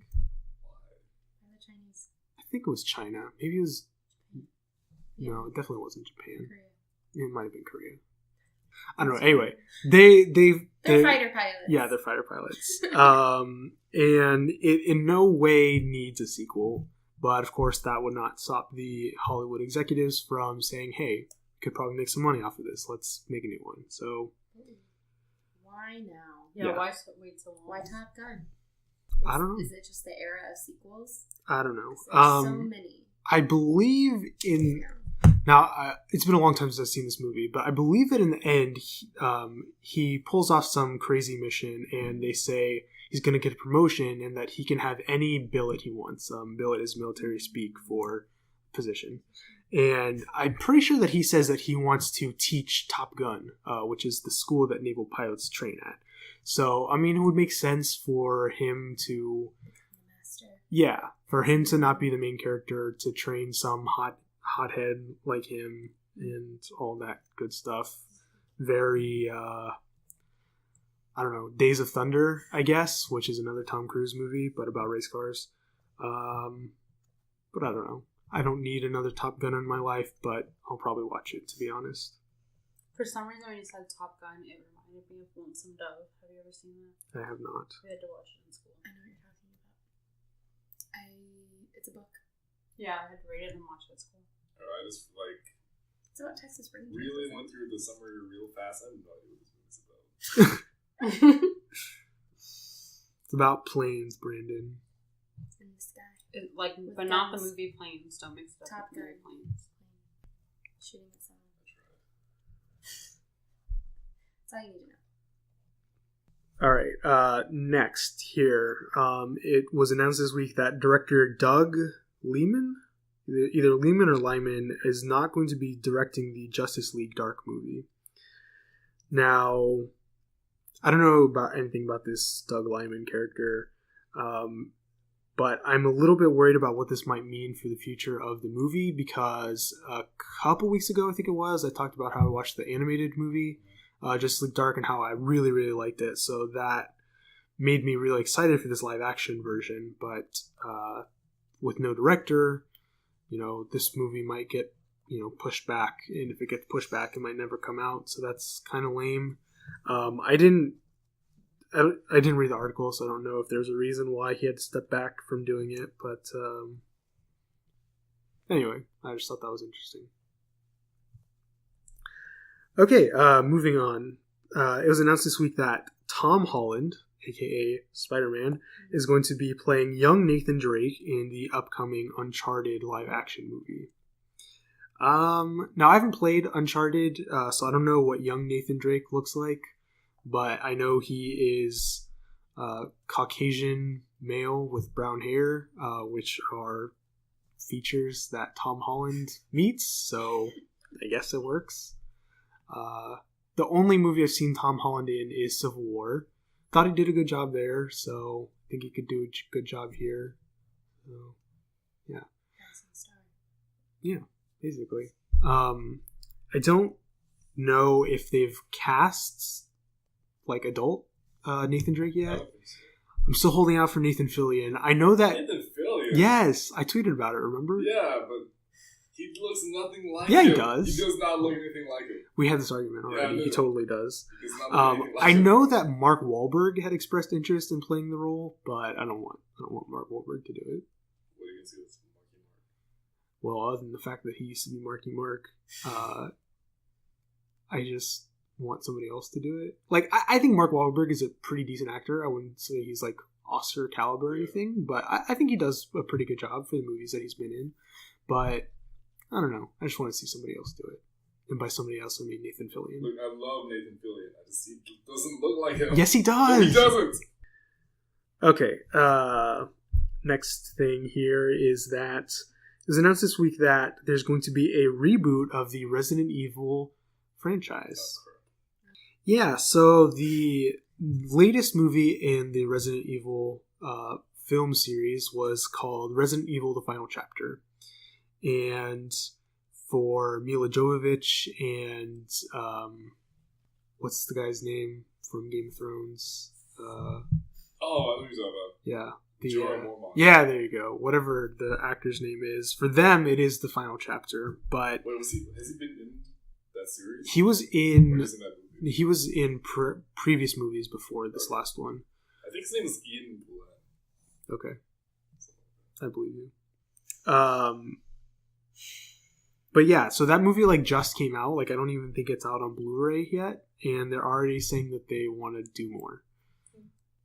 I mean, this can be good news or bad news depending on the quality of a new series. The Resident Evil movies have, by and large, been regarded as pretty terrible. But the games, I've never played any of them, but they are mostly well regarded as good games. So, if they rebooted the series to make it more faithful to the games with, better effects and more attention to what the fans want, I guess that could be a good thing. But if it's a reboot for the sake of a reboot, like we got with Amazing Spider-Man, just because Sony needed to make a new movie to hold on to the film rights, if that was the reason that they were making a new movie, or rebooting the series rather, that doesn't sound very good. But I don't know, we'll see. I'm not offended by this news, but I'm not very excited about it either yet. Alrighty. So it was also announced this week that we're going to be getting season 5 of the TV show Arrested Development. I love that show. Just put that out there. So Arrested Development originally aired on Fox in the early to mid 2000s. and it lasted for 3 seasons. And basically, after season 1 ran, Fox felt that the ratings were too low to keep it on, but they had a very passionate fan base, and they managed to keep it on for another 2 seasons. But they ended the show after season 3. And since then, the fan base has only grown, and it's a very, very passionate fan base, like I already said. The show is regarded as... It was regarded as too ahead of its time, was one of the main things that critics felt, was that the jokes were too, I don't know, like, edgy for network television at the time. That kind of thing. But it was super clever, super well written. All of the actors were amazing. And then Netflix picked it up for season 4, and it all went to crap. It was just really not good. So season 5, I'm just not excited for. I don't need any more Arrested Development in my life. You didn't like it, or like fans in general just didn't like it? I don't know for certain. The few people that I know who watch Arrested Development and have seen season 4, I know didn't like it. Personally, I watched season up through season 3. Then season 4 came out, and I watched like half of it, and I was just like, this is too dumb. I can't do it. And then later on, Robyn and I made Robyn watch all of it, and once we did that, I forced myself to finish season 4, and it only got worse from the part that I left off on. So, yeah, I hope that they can make it better to kind of redeem it, but honestly, I don't really see it happening. I don't have faith in them, being able to bring back what was great about it and make me love it as much as I did from season 1 through 3. Okay. So a couple of sad news items here.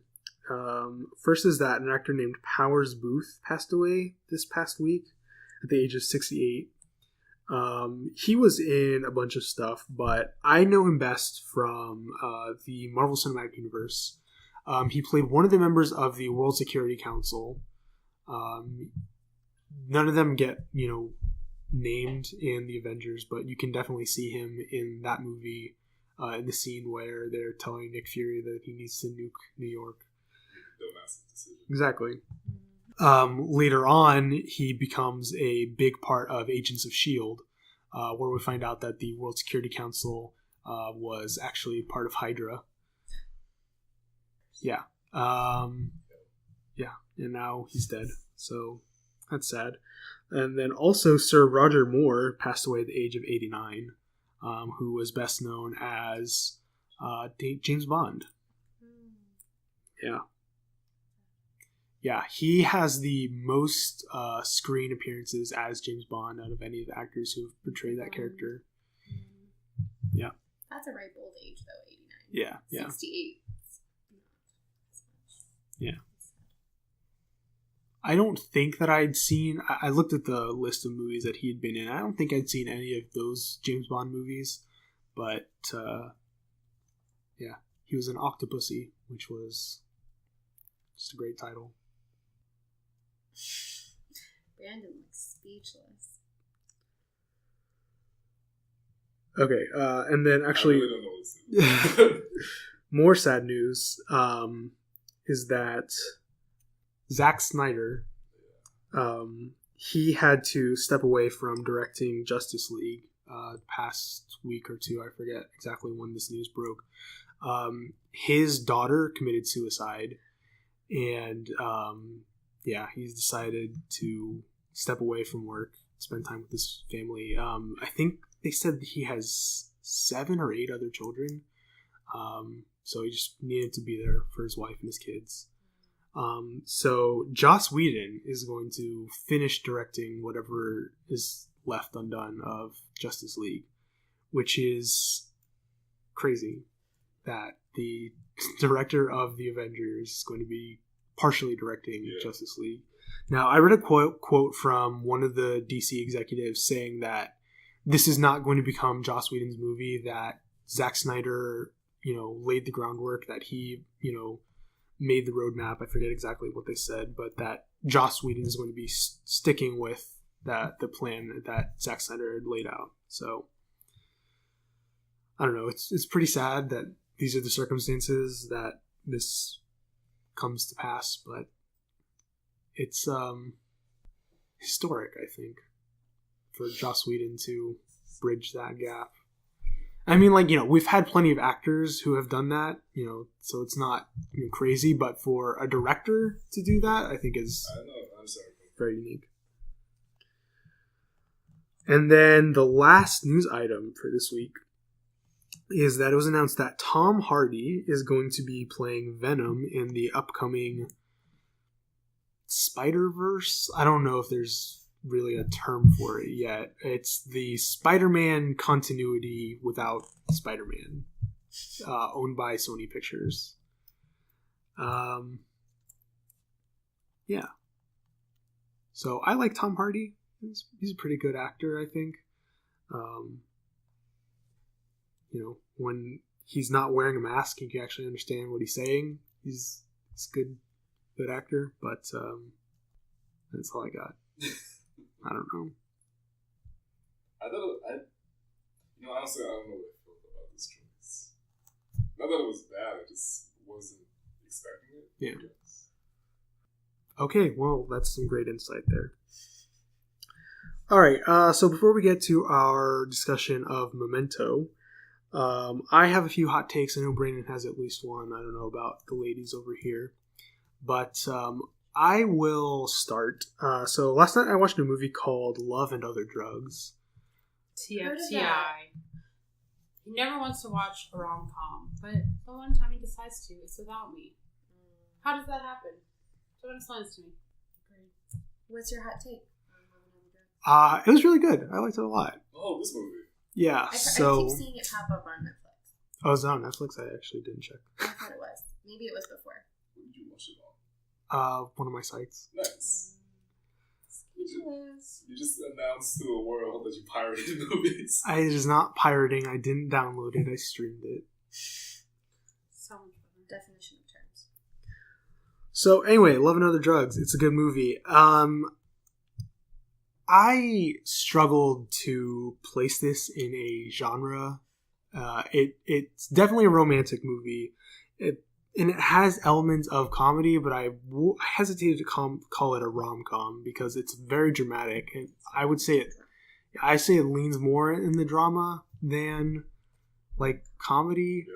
But there's also funny parts to it. I don't know. Anyway, so I'll just call it a romance movie. Just two things that I want to say is that the cast is really great. Jake Gyllenhaal and Anne Hathaway are the main characters. And they are just great actors, and they have really great chemistry together. And then supporting characters, we have Josh Gad, who plays Jake Gyllenhaal's younger brother, doing Josh Gad things. And then also Hank Azaria is in this movie. He plays a doctor. And it was really funny because there are a couple of moments where he does a mocking tone, and he definitely slips into some Simpsons characters. I heard Duffman and Chief Wiggum in this movie, and it was just it really took me out of it. So good. That's so good. Yeah, it was. The other thing is that I thought this movie had a lot of really good TOB elements in it. It had not intentionally, but there was a lot in there about the nature of relationships and self-sacrificial love. What's and TOB, Alex? Yeah. Theology of the body. Which written by who? St. John Paul II. Yeah. Which means what? Because Catholic stuff. Okay. Check out the podcast. Yeah. Stuff you should know. I actually don't think they've done one on theology of the body though. Interesting. Anyway. But anyway, that's all I had to say about the movie. It was good. I recommend it. Cool. Then Robyn and I watched Split. Why did you say that? What's your feeling? because like It's because I'm not Shyamalan. the basis of the movie was good, like the whole point. But then there was just some underlying things that I really just like was like, why was that necessary? You know what I'm talking about, right? Yeah. I was just like, there was no need for that.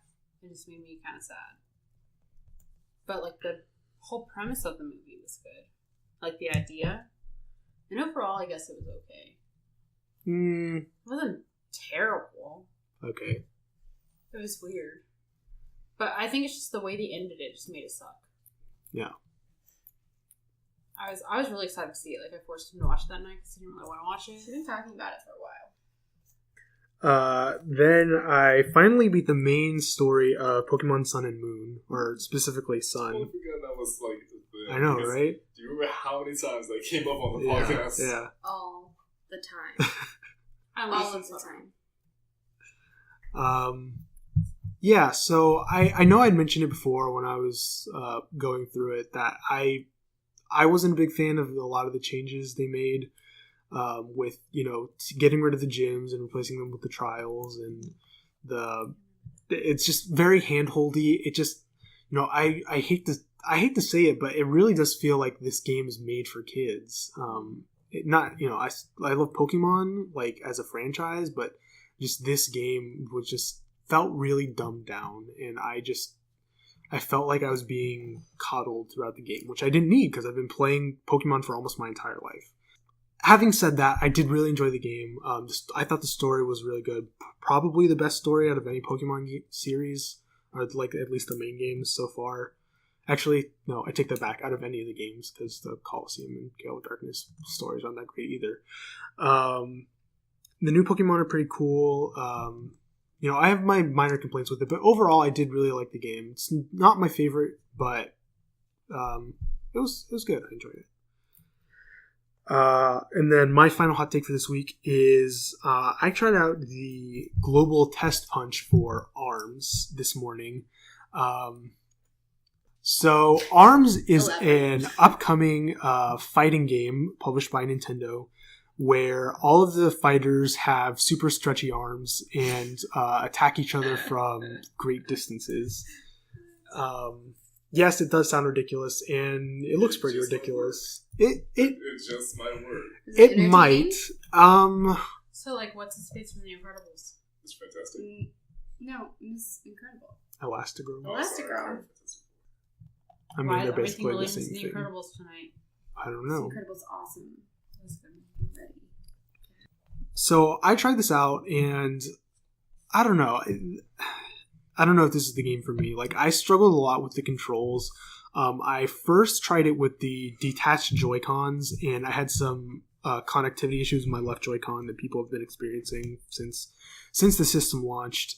So I put those away and tried the Pro Controller, but the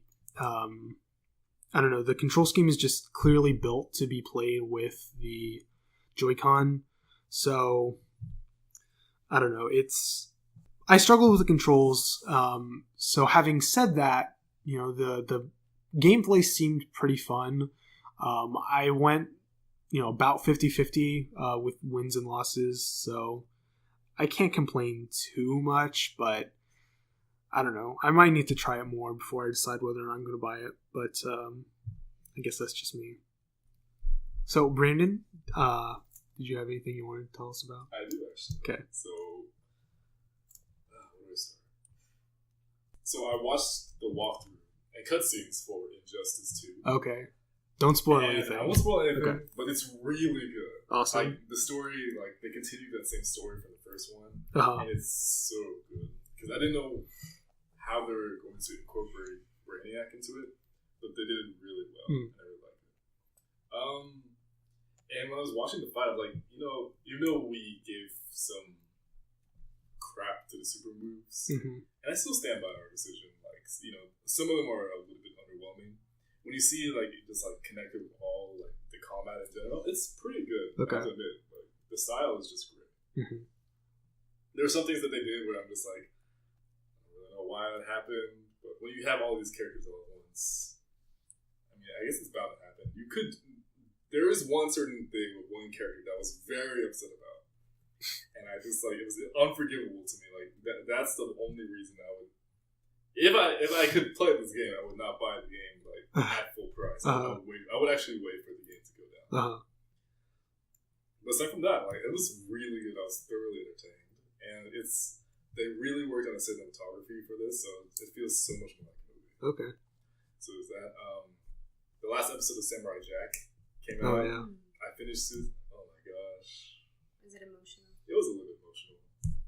They put a lot into 20 minutes. I mean, are you satisfied or are you just sad? I'm satisfied. Okay. I wish the finale was a little bit longer. Like they had like at least 40 minutes to do it, because a lot was like fit in and it got a little bit cramped. Yeah. But I'm satisfied with the way it concluded. Like season 5 was absolutely fantastic, and I'm glad that the director was able to finish the work the way he wanted. Yeah. And it was really good. And then, like I said, last night I saw Alien Covenant. And I actually enjoyed the movie. It wasn't what I was expecting. And I know that might not fit well with some other people. But for me, I actually enjoyed the movie. It fits into the Prometheus storyline and also the Alien storyline. Okay. So, I mean, of course there are gaps because there are always gaps in the story. But well, that's where they put in more movies.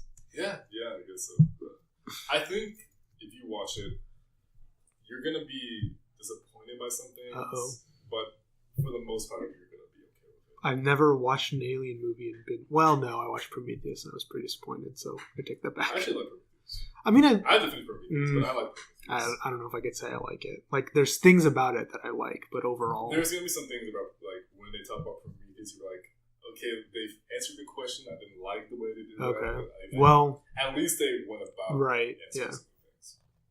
Okay. So there's that. Oh, last thing.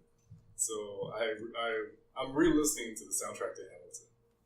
Okay. I heard it like when it first dropped, and I'm like, this is so good, this is so awesome.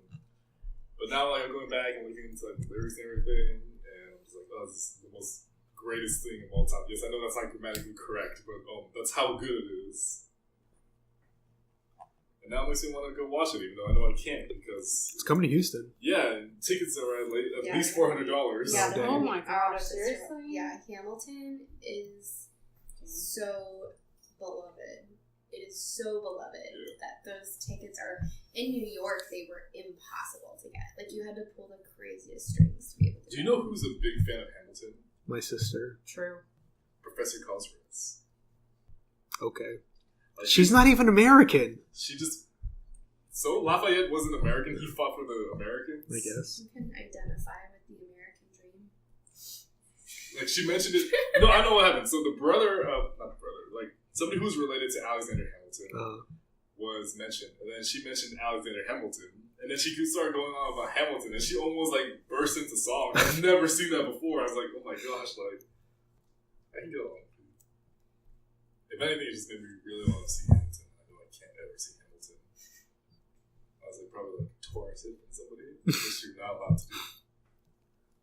What if you get hired by the Hobby Center as like a stagehand? You should do that. Are you crazy?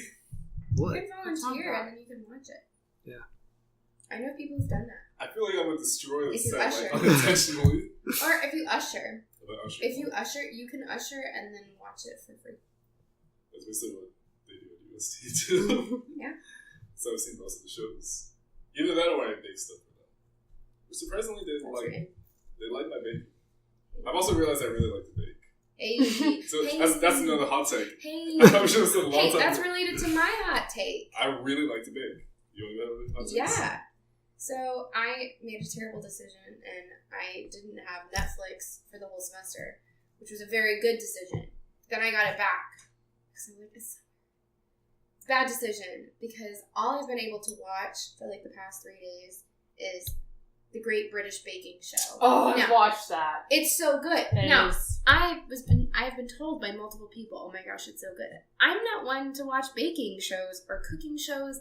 They just don't interest me. I'm not pulled in. I'm like, I don't want to watch people freak out about making fondant and stuff. It's not for me. But this is different because I am an Anglophile and I think everyone in this show is utterly charming. Even the judges aren't mean. They are critical, but they aren't mean. And they have really good challenges. And it's really endearing because the contestants, instead of like fighting with one another and like trying to like hide stuff or encouraging one another, and they try to help each other out if they can. And I don't know, it's just like a really, really well done program. Plus they're British, so they're awesome. And they've got great accents. And it's really great. I feel like we should have never like removed ourselves from the Empire at this point. Right? Oh! Britain's great. Side note, so I feel bad about this, but I remember one time, this is like, just after we talk about Hamilton, we should have never left the British Empire. This was definitely during the time of the election. I remember this, but they were talking about like, oh, like how America's so great and whatnot. And I identify a lot with April from Parks and Rec because I like to like instigate the situation. Yeah. So I started talking to him about like, because he was being a jerk about it, about like how America's this and shouldn't like. Wait, who? I don't remember who this was. Oh, okay, I'm sorry. But then I was like, and then I started talking to him about, you know what? We should have never left England. We should have stayed with them. And I think he thought I was serious. I wanted him to think I was serious. So I kept going on about, you know, like, oh, it's so much better than this one. So much better with this. Mercantilism. This is that. We stayed with them. We still would have kept the accent. Oh, the Magna Carta. And then, like, he just got more frustrated and frustrated. And he kept trying to tell me everything. He had a pretty good logic, I'm not going to lie. But everything I kept going back was like, you know, it's always back to the crown. Like, we are allegiance to them. Eventually he left because I want to know who this guy was. God save the Queen. He was just so mad by the end of it. That's hilarious. Yeah. Great British Baking Show. It's a good show. It's really good. It's really charming. It's very endearing. It's actually captivating. Would recommend to a friend. I probably would watch that. Do it. Yeah, add that to and your all list of of your 40 other your list is shows. like 1,000,000 years long, but if you're looking for something light and fluffy and charming and you want British accents. Plus, I was about to say, well, last week with your whole, like, when y'all were recast doing the gender swap, like, Half your cast was British. Like, they were all British. What can I say? The accent gets to me. I get it. Trust me. As one who spent an entire semester living in Ireland, like, all about that. I would gladly change my voice if I could get one of the accents. If I could sound like Benedict Cumberbatch, I would. But I can't. No, I'm trying to imagine Benedict Cumberbatch's voice coming out of your mouth. That man is like really a bizarre. whole tier above me. I can never match to that. You can. It's true. To be fair. So that's my. I'm trying to think if I have another hot take. Nope. Just a great British baking show. Would recommend to a friend. I'm done. Thanks. Did you want to talk about Master of None? That's what I was going to talk about, yeah.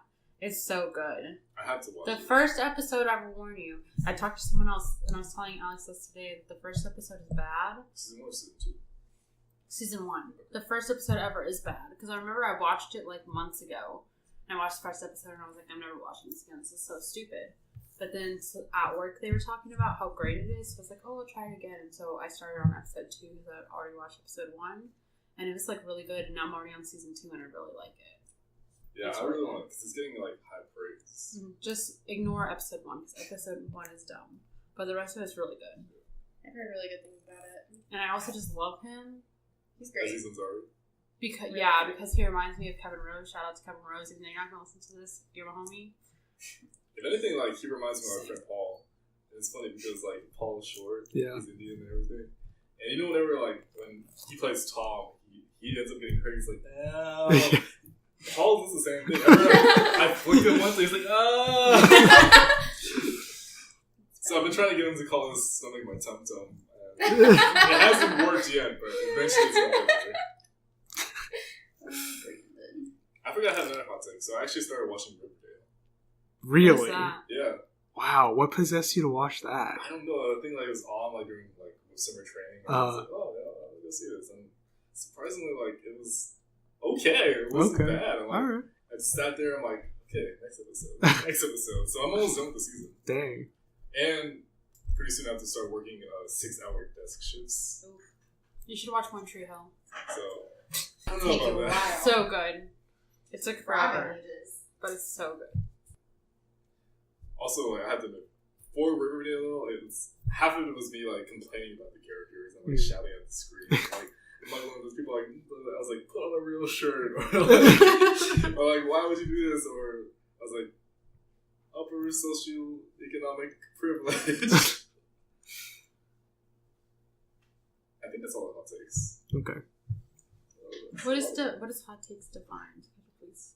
Just whatever you feel like talking about that doesn't fit in anywhere else in the show. Especially when you see a new thing or you watch Something new. Oh, that new thing that I saw. I was telling Alex about it. That I saw on Facebook. The Name Your Meme. Oh, that game looks so fun. It's like not apples. What do you meme? What do you meme? It's like Cards Against Humanity, but with a meme as the middle card. Nice. Instead, it looks really fun. I want to get that.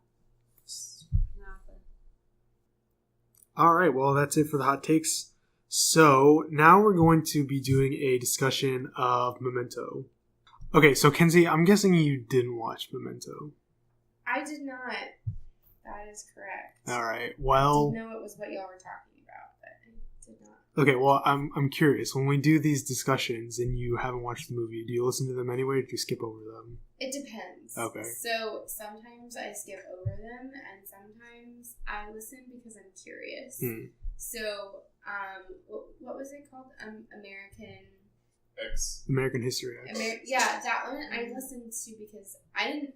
Just judging by the title, I had no idea what it was about, and I didn't look it up later. So, like, I watched that one, and that was not what I was anticipating. I'm glad I didn't watch it because I think I would have been horrified. Yeah. But it was really interesting to hear about it and to listen, like, to hear about the storyline and, you know, not have to watch the graphic content. So that was fine by me. So, what was the last one y'all talked about? That was your pick.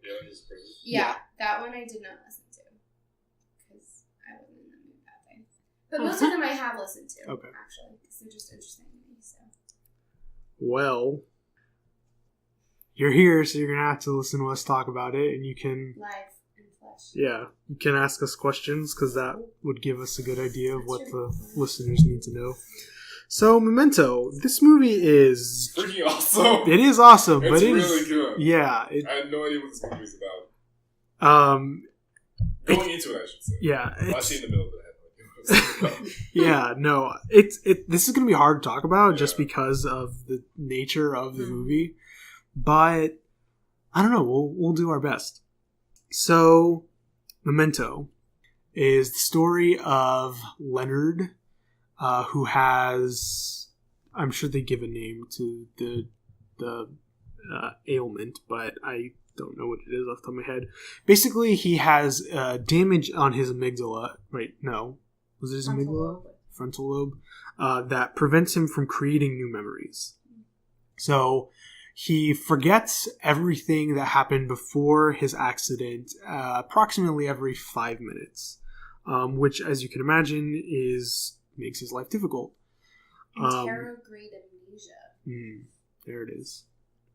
So, the main conflict of the movie is him searching for the man who killed his wife. Or so he believes. Oh, I forgot to say that we're going to be spoiling this movie.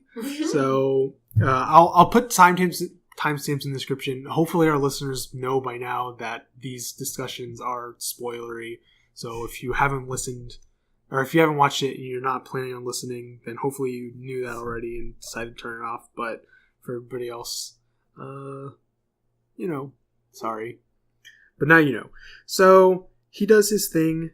He's trying to find the guy who killed his wife. And the way the movie is set up is that it starts from the end and then works its way backwards. It's non-linear storytelling. And I really, really thought was an interesting way to go about it. Yeah. Well, also there's the black and white part. Right. So we see what am I trying to say? We see the end of the movie. Actually, the very beginning of the movie is actually shot in reverse. Like we see things. We see things like happening backwards. Oh yeah, like when he was. Oh, okay. He's like cutting something or pouring something weird. Yeah. Sorry, I thought when you said shot backwards, like they did everything backwards, or did they like? No, they shoot it and then they reverse. Yeah. I'm just saying because want to spend too much time on this side note, but you know, like the show Twin Peaks.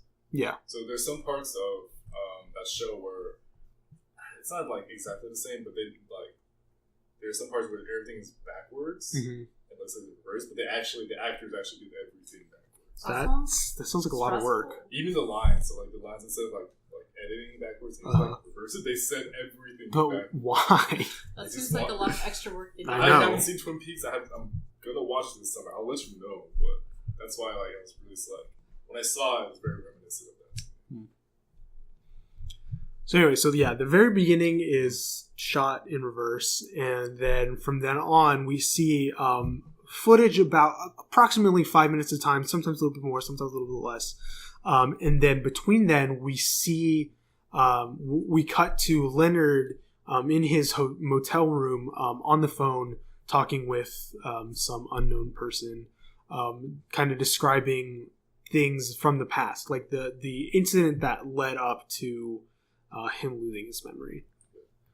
So we see him going around town searching for these clues with Joe Pantoliano's character named I don't know, what was his name? Teddy, thank you. In the meantime, he gets mixed up with this other character named, I don't remember her name at all, but it's Trinity from The Matrix. Natalie. Yeah, that's the first thing I thought. I was like, oh, yeah, that's Trinity. Yeah, she's also in Jessica Jones and Iron Fist. Yeah, because I remember when I was like watching, I was like, what has she been in since The Matrix? Yeah. Just like her character. In Jessica Jones. No. Oh, in this movie. So yeah, he has this giant file with all of these facts on it. That are clues to him leading or trying to find his wife's killer, and the most important things, like the things that he absolutely has to remember in case he can't have this file folder on him at all times, he has tattooed on his body. Yeah. Which is ridiculous because some of them are like terrible handwriting. Just gonna point that out. Well, yeah, because some of them he does himself at home, Yeah. which is Yeah, pretty like intense. part of the scene in the black and white. Yeah. Part of the black and white scene is him putting the tattoo on himself. Which I also really liked. I really liked a lot of the memory sequences were like alternate time. Alternate time. Like, I know what you mean. like a lot of like different, I guess, Flashback storyline sequence. That's a better word. Okay. Different sequences were in black and white, so you could differentiate like what was going on between the two things. Kind of like what Arrow does with their flashback. Yeah. It's only better. Really interesting concept for a film. Yeah. It was kind of stressful at the start. Yeah. I was just like, what? It's really hard to follow though. Yeah, it is. I don't know, and yet I don't know, like the coolest thing is that even though we see the ending of the movie, like the plot twist still comes at, chronologically the end, like at the end, like the end of the runtime of the movie. It's just so cool how they set this up. Yeah, I didn't expect it at all. I think that's a good demonstration of how it's not necessarily the actual end itself. It's the whole development of the plot of a story that really draws you in. I'm going to be the first to admit it. That sometimes when I read books, I don't usually do this now, but when I was younger, I used to always read the last page first. I do that. Right? I do that. For shame. I also do that on shows. For me, it's about the story. It's the narrative. Yeah. It's how you get to that conclusion. I do that on shows. I go on IMDb. Is it IMDb. And I read the ending of the show before to find out what happens. I can't help it. Just a habit because I used to do that with books. Yeah. This goes against everything in storytelling. I remember when Harry Potter and Deathly Hallows came out, my friend Bruno, the first thing he did was flip to the epilogue. That's what I did. But what? I couldn't live with the anxiety. I don't know. I had to know if he was dead or not. I read the whole thing in like 2 days, so there wasn't really that much anxiety. Oh, for me. I did too, but I couldn't hold that book in my hand and not. It just seems so. That's how I am. I can't do it either. It's too much. I don't do well with anxiety. Same. Like that. story. Anyway, so sorry. I don't know. I guess since the movie starts with the end, I guess we can start with the ending. So it turns out that the person that he thinks killed his wife, he actually killed months, if not years ago, but he just doesn't remember it because that's how his brain works. And so ever since then, he's been finding and killing more people that he each time believes was the one who killed his wife, because he needs the purpose that he finds in avenging his wife's murder is more important than actual resolution, because after it's over, he's left with nothing. Like, he doesn't have that feeling of satisfaction. What he still has is the purpose, the drive to do that, which is important to him because he feels that it gives his life direction, and without it, he has nothing. Pretty much. I mean, like, can you imagine living like that for the rest of your life? No, I really couldn't. It's terrible. But the part that's craziest to me is that, like, Teddy's setting it up the whole time. Like, he's letting him just kill these people that he knows isn't him. Like, and he's a cop. Yeah. Like, what? It is weird.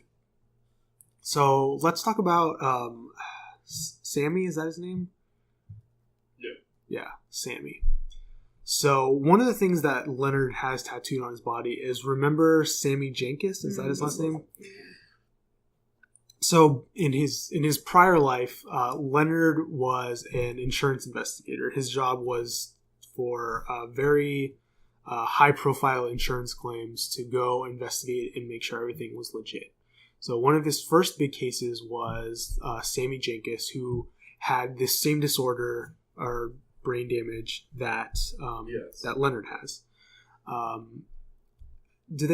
I forget if they actually say how Sammy's brain got injured, but I guess it doesn't really matter. They did, but I don't remember. So Leonard goes to Sammy's house and, strikes up this conversation with him and his wife. And he's learning more about this condition. Basically, just like it is for Leonard, everything that he knew before the accident, he can remember. But he can't form new memories. So one of the things that they show is that his wife has diabetes, and she requires insulin injections, however often a diabetic gets their insulin, which Sammy does for her. And it's a complex thing, something that would not be easy to learn how to do, but because he knew how to do it before, he still knows how to do it. This gets Leonard suspicious that Sammy's actually faking it. Another thing that he mentions is that every time Leonard would come over to the house is that Sammy would look at him, and Leonard says that he would see this look of familiarity, of knowing who Leonard is. And so he became suspicious, so he had tests conducted. And the test was to have Leonard choose between different objects, some of which were electrified, and he would repeatedly do the same thing. And the scientists or the doctors or whatever performed the same test on animals with, I think, like their frontal lobe removed or something. Mm-hmm.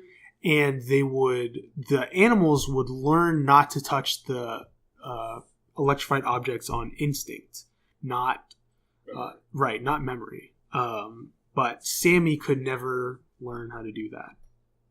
So because of this, Leonard denied Sammy's insurance claim. He and his wife were stuck with this giant medical bill that they couldn't pay, and Sammy's wife was distraught because her interpretation of this finding was that Sammy was either faking or should be able to get better. And Leonard, he never says outright that Sammy was faking, because as it turns out, because of his experiences, he finds out that this is actually possible. But Leonard, the wife comes, visits Leonard at work, and she says, I need to know. Like, I'm not after money. I just want my husband back. Like, is this real? Should he can he make new memories? And he says, yes, the tests show that he should. So she decides to... Yeah. I was so... No. So she decides to, test him, basically. And she says, it's time for my insulin shot. And so he comes over, he gives her the shot. He goes, sits back down on the couch and starts watching TV again, or his armchair or whatever. And after a few seconds, she says, time for my shot. So he gets up, does it again. I think we only see this happen 3 times, but, I don't know what a fatal dose of insulin is. But anyway, so essentially she has Sammy kill her as a result of her overdosing on insulin. And she died in, I don't know. I mean, I would have to imagine disappointment, just sadness. I can't imagine. She realized she was sad because she realized that he wasn't lying. Because they said something about how she knew that he loved her more than anything and would do anything not to hurt her. And the fact that he killed her because he really didn't remember showed that he wasn't lying. Yeah. So... I don't know, that whole, subplot of the movie is just really good, and then the way they tie that into the main plot, just makes it even better, which I guess... So depressing. I did not see that. I didn't know where they were going to go with this. I'm like, okay, do more of, his past life. But when I went into it, that's a good way to tie it in. Yeah. It was, kind of of course, of all the cases you would do, it would be like that, but it was a good time. I really enjoyed it. Yeah. So, in the final sequence of the movie, which, remember is actually the beginning of the chronological events of the movie, Teddy reveals to us and, essentially explaining to Leonard that Sammy was a real person, that Leonard did investigate through in his job, and he did have this condition, but what he doesn't remember is that Leonard didn't have Sammy either didn't have a wife or his wife wasn't diabetic. It was actually Leonard's wife who was diabetic, and he actually killed his wife by over injecting her with insulin. And he mixed up the stories because of his, condition. Yeah. Yeah, it was a shock. I did not expect that at all. So then Sammy's wife was the one that was killed. Yes. No, Leonard's wife. Leonard is the main character. Right. But I thought you just said Leonard got those stories mixed up. Right. That his wife was the one who died. That Sammy didn't have a wife. Oh, he didn't. Yeah. Then why did he kill those guys? What guys? The guy that he killed. Well, the reason that he has this retrograde amnesia is because someone, or actually 2 guys, broke into his house, raped his wife, okay, and then knocked him out and hit him. Okay, so they didn't kill her, but they did rape her. Yes. And then later he accidentally killed her by insulin overdose. Right. And he just kind of merged it all together. Yeah. Okay, makes sense. Which is funny because that's a new memory that his brain formed. I actually just thought about that. Huh. I'll have to ponder that one. But anyway. Oh man, it's unbelievable. It was good, but it was just what? Yeah, no, it is hard to follow. You have to really be paying attention, and even I have to pull up the Wikipedia page to continue following it, and there's a whole section what the heck for film structure that goes oh my into gosh. New words that were used for it, and oh my goodness. Dang.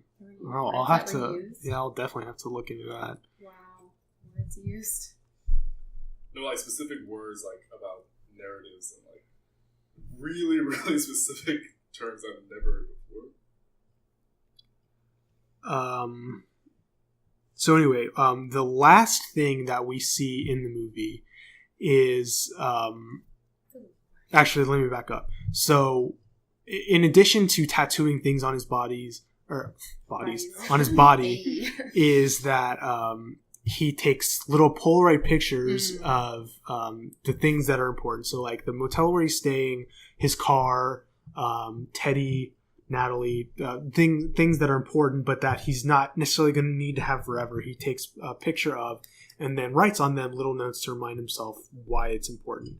So he has a picture of Teddy already, and he writes on this picture of Teddy, "He's the one. Don't believe his lies." And then the rest of the movie, we see that he thinks that Teddy's the one who killed his wife. Because the start of the movie is him killing Teddy. Yeah. Sorry, so yeah, that's just like a really, I don't know. I just love the way that how the end of the movie like sets up everything, but it's also like really surprising. Just like the whole movie is surprising. Basically, I don't know. It's weird. It was good. Yeah, no, it is weird. It's really good storytelling, and I can't even imagine how you pitch that. Yeah. First off, just like how you pitch it to your fellow like story writers, and then you pitch it to the studio. This is based off of a short story by Christopher Nolan's brother. Right. Yeah. So I'm sure that helped. True, but still, like when you explain it, yeah, like, to put it into a movie. So it's like a movie, but it's like all backwards, and the guy like can't remember anything. But just trust me, it'll all make sense when it's over. That is a fascinating concept. It really is. And the precision you would have to execute it well. Well, that's what Christopher Nolan does.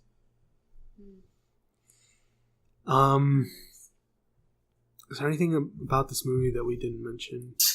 I mean, we didn't really talk about the whole plot with Natalie and her boyfriend, but I felt that was kind of relevant. Yeah, I didn't really understand that part of the movie. I think it was just her taking advantage of his illness. Yeah, just trying to make the movie longer. Because I thought that was going to end up being, like, when they first did that, I thought they were saying that it was going to be a bunch of people taking advantage of his illness. Yeah. But really, that wasn't the case at all. Mm-hmm. If that makes sense. Yeah.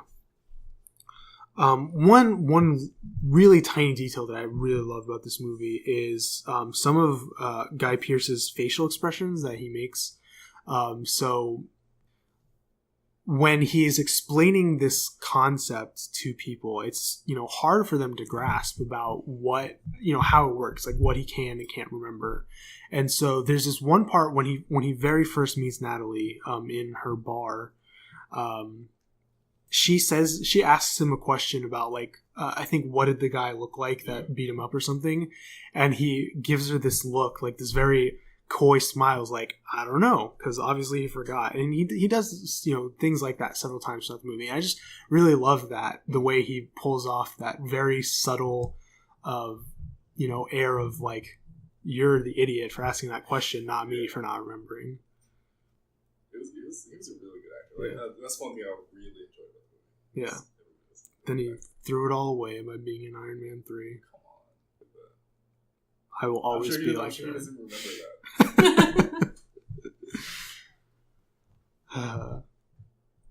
I don't think I have anything else to say about this movie. It's hard to do like the normal format with this movie. Yeah. Other ones are easy because like you watch it, you can say pros, cons, blah blah blah. This one, I mean, you can say the cons, but like, is it really a con or is it just too complicated?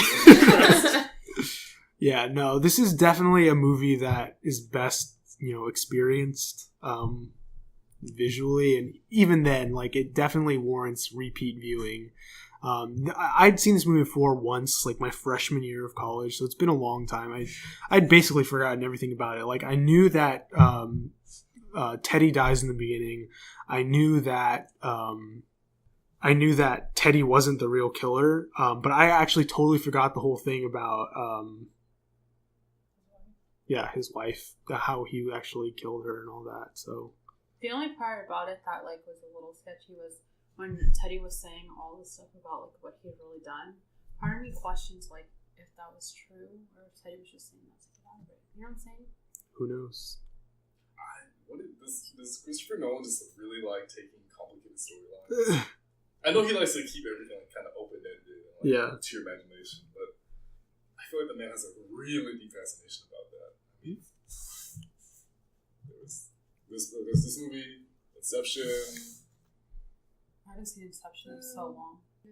Did he didn't really do well with the Dark Knight trilogy, did he? Not really. I mean, there's like moral questions, but not like what really happened type questions.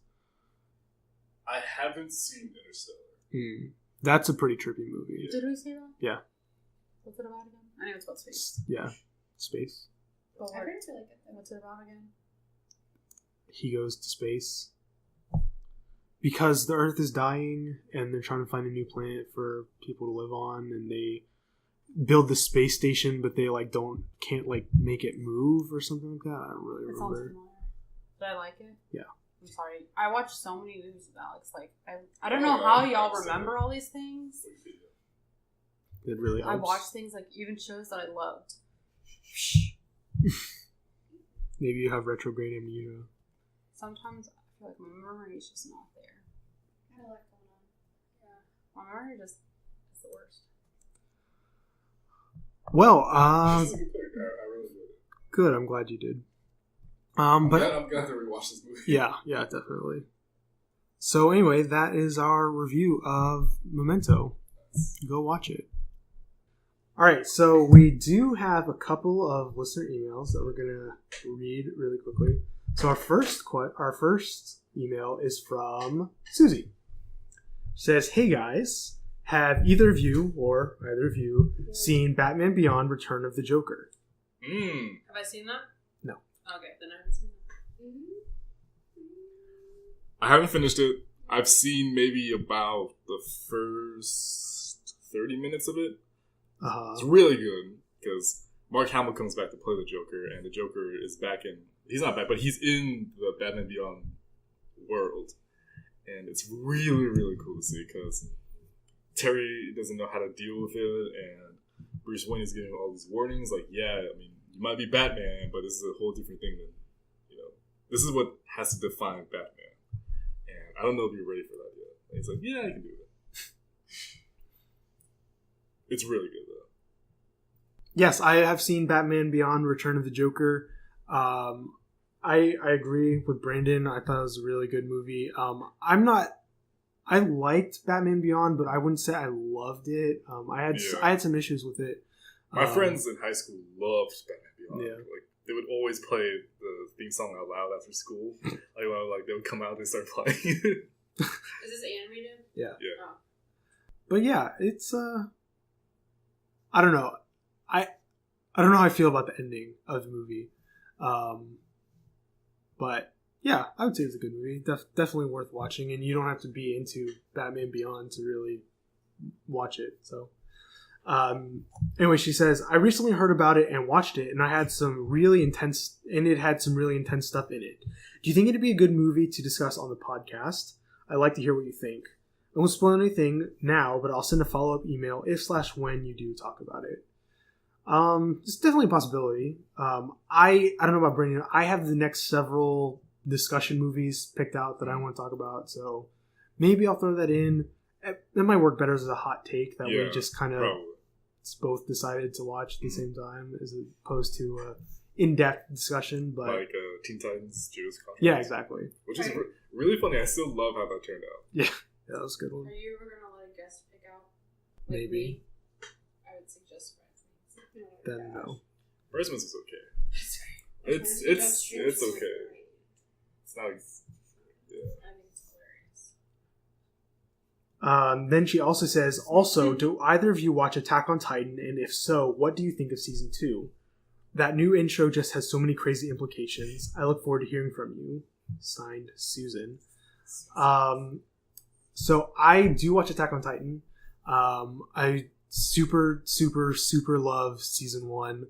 I actually didn't know that season 2 had started. Yeah. Well, it's on Toonami right now. But it hasn't finished, right? No, okay. Just literally just like a couple episodes. Oh, okay. Yeah, and I've only seen the first episode. I mean, the first season. Yeah. In Japanese. Yeah, me too. So I don't know what happens in the intro, but I can't wait to watch it and find out. All right, so then our second email is from none other than Kenzie. Oh my gosh! Look at that. This is That's my roommate. This is a long That's email. me. Oh my gosh! She I have a lot to says, say. "Yeah, I can tell." You want emails? You got an email. Yeah. All right, so she says, I love Guardians of the Galaxy Volume 2. It was very well done. I enjoyed the first one, but I really had no idea what to expect from this movie, but was pleasantly surprised that it was its own movie rather than having million lead-ins to other movies. Yeah, I would agree with that. That's really good. The mix of comedy and tragedy was spot on. It was not afraid to explore the deeper family topics of fatherhood and sisterhood. Nebula and Gamora's relationship was unsettling and moving, and really bewildering to watch Nebula actually turn over and help the Guardians. Yeah. I was glad to finally understand how a planet can be a father. When we talked about it on the podcast, I was hopelessly confused. When Ego came on the scene, I was waiting for the poop to hit the fan. His planet and his eagerness to embrace Peter was so beautifully choreographed, you know? Ego was such a cotton-headed ninny-muggins. Like, what the hell with destroying his own children and their mothers, and their planets? I really liked Mantis. She had some great comedic moments, and the idea of empathy, no, that's a different thing. An empath. Right. Yeah. Was really kind of interesting. The ending with a certain character, I'm not going to spoil who, was so heartbreaking that I actually cried a little, but it felt right and they honored him well. What? What? That was huge. I cried. You also spelled his name wrong. It's fine. I didn't look it up. Don't. I'm just saying. Where? That doesn't give anything away. It does. There are plenty of names to spell wrong in this franchise. Yeah. Oh! I remember now. Overall, I really enjoyed the movie, although I agree with you that some of the jokes went on too long. Drax was also super annoying to me, except for the one moment he talked about his family. Otherwise, I spent almost all of his lines wanting to hit him. I don't know if I agree with that. Like, I thought he had some of the best lines in the movie. I mean, some of them were fine, but others of them were just, it was too much. Yeah, for no, me. I definitely agree. I was like, the first time it's funny, the second time, stop. Yeah. To be fair though, the nipple thing still. That was hilarious. That was so funny. That was, okay, it was funny, but like, it was like 3 or 4 times. No, it was only twice. Was it just twice? It was at the very beginning and the very end. Like, when I rewatched it, like... Oh, no, you're right. Okay. I still busted out laughing. Yeah, It was funny. It was funny. No, it was perfect because he says at the very beginning, and that was funny. And then they go the rest of the movie without referencing it. I totally forgot about it until the very end when it made perfect sense for it to happen. Oh, it was so good. Oh. And Drax is just not my favorite character. I understand that. One more like side note. So when I rewatched it, I still loved like when they were jumping through space. That was hilarious. Still one of my favorite moments in that movie. I loved that scene. It's like, it's not healthy for the body to take 50 jumps. We're doing 700. Then she says, Brandon, can you please stop saying more better? It grates against my grammarian mind. Nope. Still gonna say it. The worst. It's much more better this way. And then, in reference to our fanfic fight from that week, she says, I also think that Groot and Rocket would win in a fight because Groot's body's literally his weapon, and it's a mighty one. Also, I think Rocket's small stature keeps him fast and limber. Chewbacca kind of lumbers around. Han Solo and Chewie are fierce with their weapons, but I think Rocket is too clever, and Groot too strong a match for them. Love, Lakens. Well, I mean, you know, that's just like your opinion, man. It is. Isn't that also, what, isn't that I have watched bias? Danger. I want to tell. I didn't send an email about it, but I did. Danger Duck. The email I sent about Danger Duck. I know what you're talking about. I've watched Danger Duck. Okay. I think my brother has it on DVD. Honestly, I watched a lot of DuckTales too. I watched a lot of Cartoon Network. It wasn't on Cartoon Network, but like, well, I know, but like all the things. Okay. That's what I meant. Well, those are all of our emails. If you want to let us know what you thought about this episode, about the weird, awesome movie that is Memento, tell us that you enjoyed having Kenzie on the podcast or Robyn on the podcast. Just basically anything, you can send us an email to abcpodcast92@gmail.com. Again, for anybody who might forget, that is abcpodcast92@gmail.com, and we would love to hear from you. But that does bring us to the final segment of our show, which is, of course, Fan Fic Fights. Ta-da-da-da. Kevin segment. Man, I haven't talked to Kevin in a while. FFF. Same since I had that class with him at one time. And he graduated and everything. I know. Like, the only... thing I ever said for his graduation was like, how's graduation? Boring. And then like after when I realized graduation was over, I sent him the Squidward dabbing. That's about the extent of our conversation. Well, I don't even know. Like, when's the last time I actually talked to Kevin? Great communication skills. Has he ever Communication major. He tried to. And he's Yeah. like, nah. So basically, how I feel. Basically. He's wanted to send in like prank emails in the past. Okay, well, anyway, so our fight this week is actually not really a fight. It's going to be who is the best teacher. So, teacher. I said t-shirt for a minute. T-shirt. Yeah. So anyway, this week it's going to be Jessica Day versus Miss Frizzle versus Mr. Radburn versus Walter White. Is this the second time we've had Walter White? I don't think so. Yeah. For what? Fan Fic Fight? What was against who? Princess Bubblegum.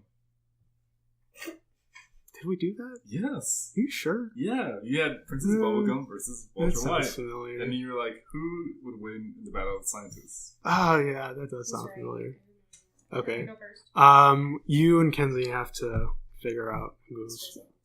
Yeah, I want Jessica Day. Okay, that's fine. So who are two best? Mr. Ratburn and Walter. I'm actually going to go with Mr. Rapper. Okay. You didn't want to put what's his face from Boy Meets World? Mr. Feeney. Yeah, I haven't watched Boy Meets World. Oh my gosh, Mr. Feeney's the classic teacher. Well. I also could put another list of people. Do Professor McGonagall, which is a pretty baby teacher. Or that professor with the long hair from Saved by the Bell that's actually takes care of. Okay, well, if we ever, the four of us are ever on a podcast No, this is again, a good one. thank you. No, I agree. 'Cause I love But it's good because there are other options for the future too. yeah, we could study this category again. Okay. Next school year, Ooh, true. Except, oh wait, we will be in school. Never mind. we'll still be all of us will still be Yeah. we'll be graduating. But he'll be like, The rest of us will still be in school. School teachers. Who's going first? you can go first, Miss Frizzle. Okay. Well, Miss Frizzle, she's awesome. She's got crazy orange red hair. She's got themed dresses. She's got a classroom full of tiny children. They're not that tiny. They're probably like 3rd or 4th grade. It's also not full. It's There's like ridiculous. 9 of them. Yeah. Anyway, I don't know Private what. school, that could be I know, right? the great thing about Miss Frizzle is that she's all in. She is totally committed to teaching. Teaching is not just her day job, it is her craft. She takes it very seriously.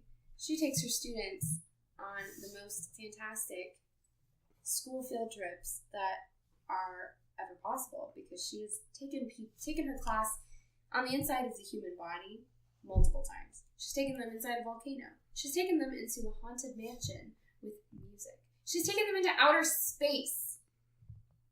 And she's got her awesome magic school bus to help her accomplish these great tasks. A school bus which never fails her, which is able to go down to, a tiny microscopic level, but also become a rocket ship. There's nothing that the school bus and Miss Frizzle can't do. Plus, she's got the joy, She's not just there to teach. She's there to inspire young minds. And, she manages at the same time to give correction to her students and also educate them and help encourage them to learn more about whatever it is they're talking about that day. And that's pretty incredible because that's what a good teacher is supposed to do. So she's not afraid to call them out when they're being silly, but she also encourages and educates and uplifts and takes them on awesome field trips, which are great and informative. Miss Frizzle, everybody. Do you have a favorite episode of My Oh School my Bus? That's a really hard question because my mom's a school teacher, so we owned a lot of the Magic School Bus VHSs, so I would watch them on repeat. I think tied for my favorite, oh gosh, the Friction one was really fun. Is that where they're playing baseball? Yeah, Okay. that one was fun. And there's the one with the frog, and the one with the plants. I like them all, although I guess The one where Phoebe turns into a plant? That's a good one. Yeah, where the one they would go inside Arnold.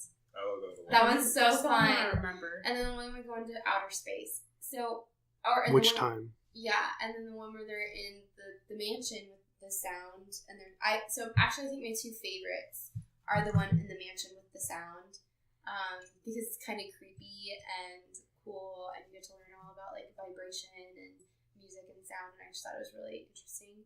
And then this one where they go into outer space. I'm also fond of the one where they go inside Arnold, because Arnold is being ridiculous the entire episode. I just remember that one episode where they go to Pluto and then Arnold. Yeah, this is the space one. Well, I mean, they go into space multiple times.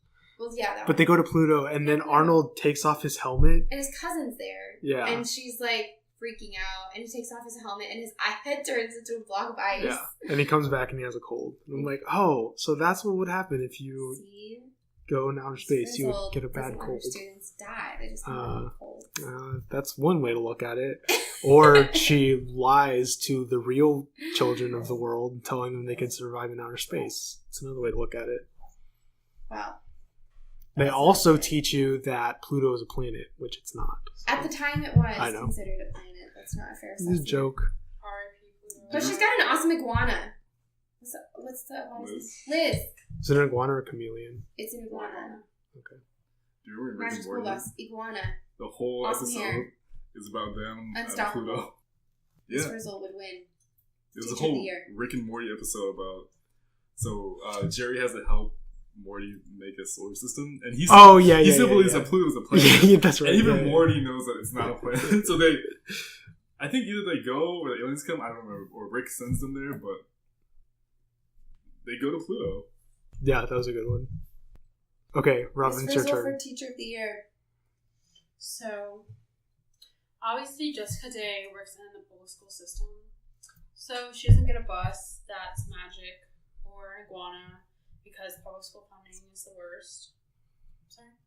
Miss Frizzle doesn't work in a private school. Well, she has all this funding in whatever school she works in. She's magical. Anyway, so regardless of her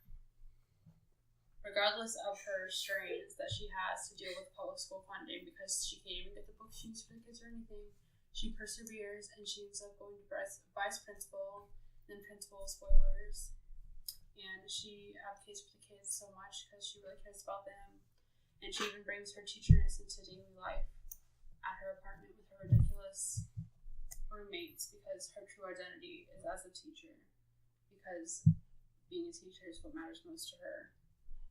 And if she brings it into her daily life outside of the school, it clearly shows how great of a teacher she is, that she surrounds her life constantly teaching. And she's better than Miss Frizzle because she doesn't need a magic school bus or an iguana to be a great teacher. She just needs her wonderful personality, because she's so quirky with her great outfits and her great personality to be an awesome teacher and love the kids. The end. Oh, me go next? So, Walter White, in the words of Sinestro, the best way to rule is through fear. And who's more fearsome than the mighty Heisenberg? And I would answer no one. Walter White, he's a chemical genius. He has 99% pure crystal meth, which is almost unheard of. And you'd have to be really great at chemistry in order to make such fantastic creation. But in addition to that, he has real world chemistry experience. And in addition to chemistry, he also has real world business experience. So, he's qualified to teach 2 subjects, which is, who else can say that here? Nobody. And yeah, if you don't do your homework, he would go over to your desk and be like, say my name. And then they would say his name and be like, now go to detention. I just want to point out He that didn't say very much about his teaching skill.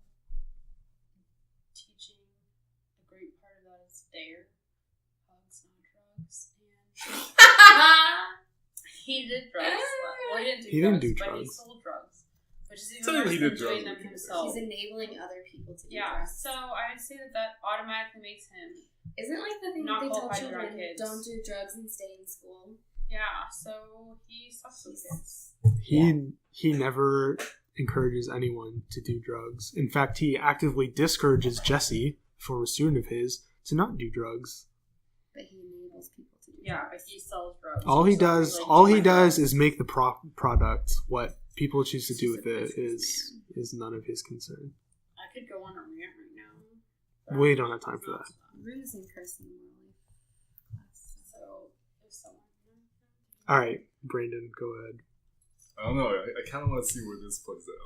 I regret saying it. So, Nigel Redburn. How do I still remember hold his on, hold first on. name?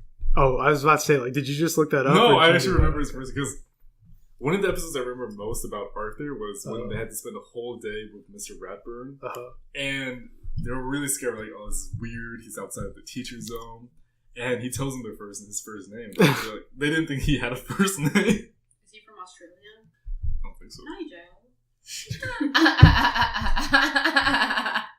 Nice. So he is the teacher at. He's the fourth grade teacher at. I don't remember what their school's name. I know it's an elementary school. Yeah. And he's considered the strictest teacher there. Not because he's like mean or anything, but because of the amount of homework he gives. And he will sometimes give these students 2 research papers or projects in a week. Now, That sounds like college. actually, honestly, like when you watch the show and you see what these kids do, it's a lot of stuff. Like, and although that's a lot of work to do, he has a reason behind his method because he wants to teach his students about organization, discipline, getting things turned in on time, actually learning something from the work he provides. Now, I hate to make the case against Ms. Frizzle because I love Ms. Frizzle, but the students are going to get so like dependent on the field trips that when it comes to being in the classroom, what's going to happen? They can't always depend on this field trip or the magic school bus. What if it breaks down? Okay, that's impossible. Actually, no, it definitely does break down. It does in the break show. down. Yeah, but actually. it doesn't die. That's what I'm trying to say. Yeah, it does break down. I was like, that's like the conflict in a lot of That's episodes. That's the hurdle they have to overcome a lot of the time. And he's better than just Good Day because he is teaching these young minds and disciplining them from such an early start. And I can say that because my 4th grade teacher was the exact same way. And I remember thinking, like, this is the worst. Wait, who's your teacher? Miss Calhoun. Oh, okay, me too. And I was like, this is so much work. I can't do this. I'm going to die in 4th grade because of the work. These vocabulary words, I can't remember them. It was like life or death. The VW words. Oh, I loved VW. You know what was hard, though, was the $1 words. I could never get those stupid things. I remember specifically, because of 4th grade, I know the word entrepreneur. Yeah, you do. Man, like... It's not really a hard word. It is when you're 9. Can we, like, disqualify her from this fight, like, automatically? I don't think so. Anyways. Then again, I make the rules, so I can... Yeah, but I'm marrying you. The thing that he does best, like Mr. Rapper does, is practicality. He knows how to, like, at least give it to the students very well from such an early age. And he's molding these young minds into creating them. I don't understand how any of that made that better than Jessica Day. There's no argument against her. It's like a complete argument. Do you have a favorite episode of Arthur? Also, he's also very passionate about his students. Do you have a favorite episode? Mr. Ratburn with... I mean, he's not the central character in any episode, but, like, where he's featured prominently. Probably the first time that I meet him, because everybody's so scared. What I really like about Mr. Ratburn is, like, he's such a nice guy, even though he's considered the strictest teacher. And it's like, he's always really cheerful about, like, giving all the homework all the time. He's like, okay, class, today we're going to be starting off with a quiz. Literally every episode when they're in school, it starts off with a quiz. And now I think about it, man, there's a lot of real life application to the show. One of my favorite episodes is when their class goes to the Renaissance Festival, And did? yeah, and they meet Mr. Ratburn's old elementary school teacher. Oh my And gosh, they, you're right. they meet like the Bizarro world version of Yeah. themselves, and they're like all better at all of them at everything. Yeah, I know It was- what you're talking I about. love that episode so much. That was really weird, but it was really good.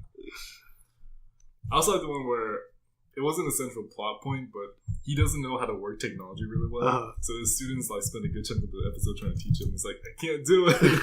And like, well, now you know how we feel when we do schoolwork. Okay, well, that is our fanfic fight for this week. But what really matters is what you thought. So please send us an email. Tell us who you thought would win in this fight. Or, Teacher of the competitorship for Teacher of the Year award. yeah, there you go. Kenzie's not allowed to vote. No, So now but she's vote gonna for Miss email. Frizzle. She's gone. Anyway, and again, you can send us emails to abcpodcast92@gmail.com. But that is it for our show this week. So thank you to both of our guests for joining us. This Yay, was thank you for interesting. I had fun. Good, I'm glad. I'm glad I finally was really on an episode. Yeah, I don't have anything else to say. I'll take that as a no for you two. Oh yeah, I probably should say that. So So you remember that one time when I had to do this, had to do the last you part? didn't have to. I could have done it. I could have done it.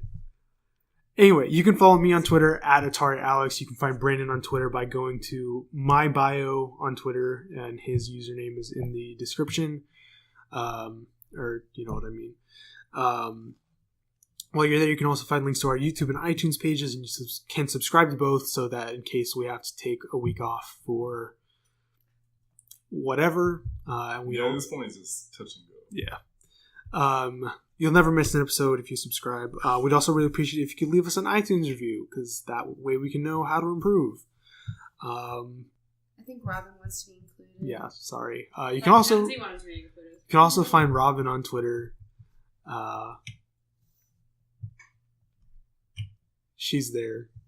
Just go on my timeline, look for a picture of a cat, and then That's right. see the person who's tagged in said tweet, and that's her.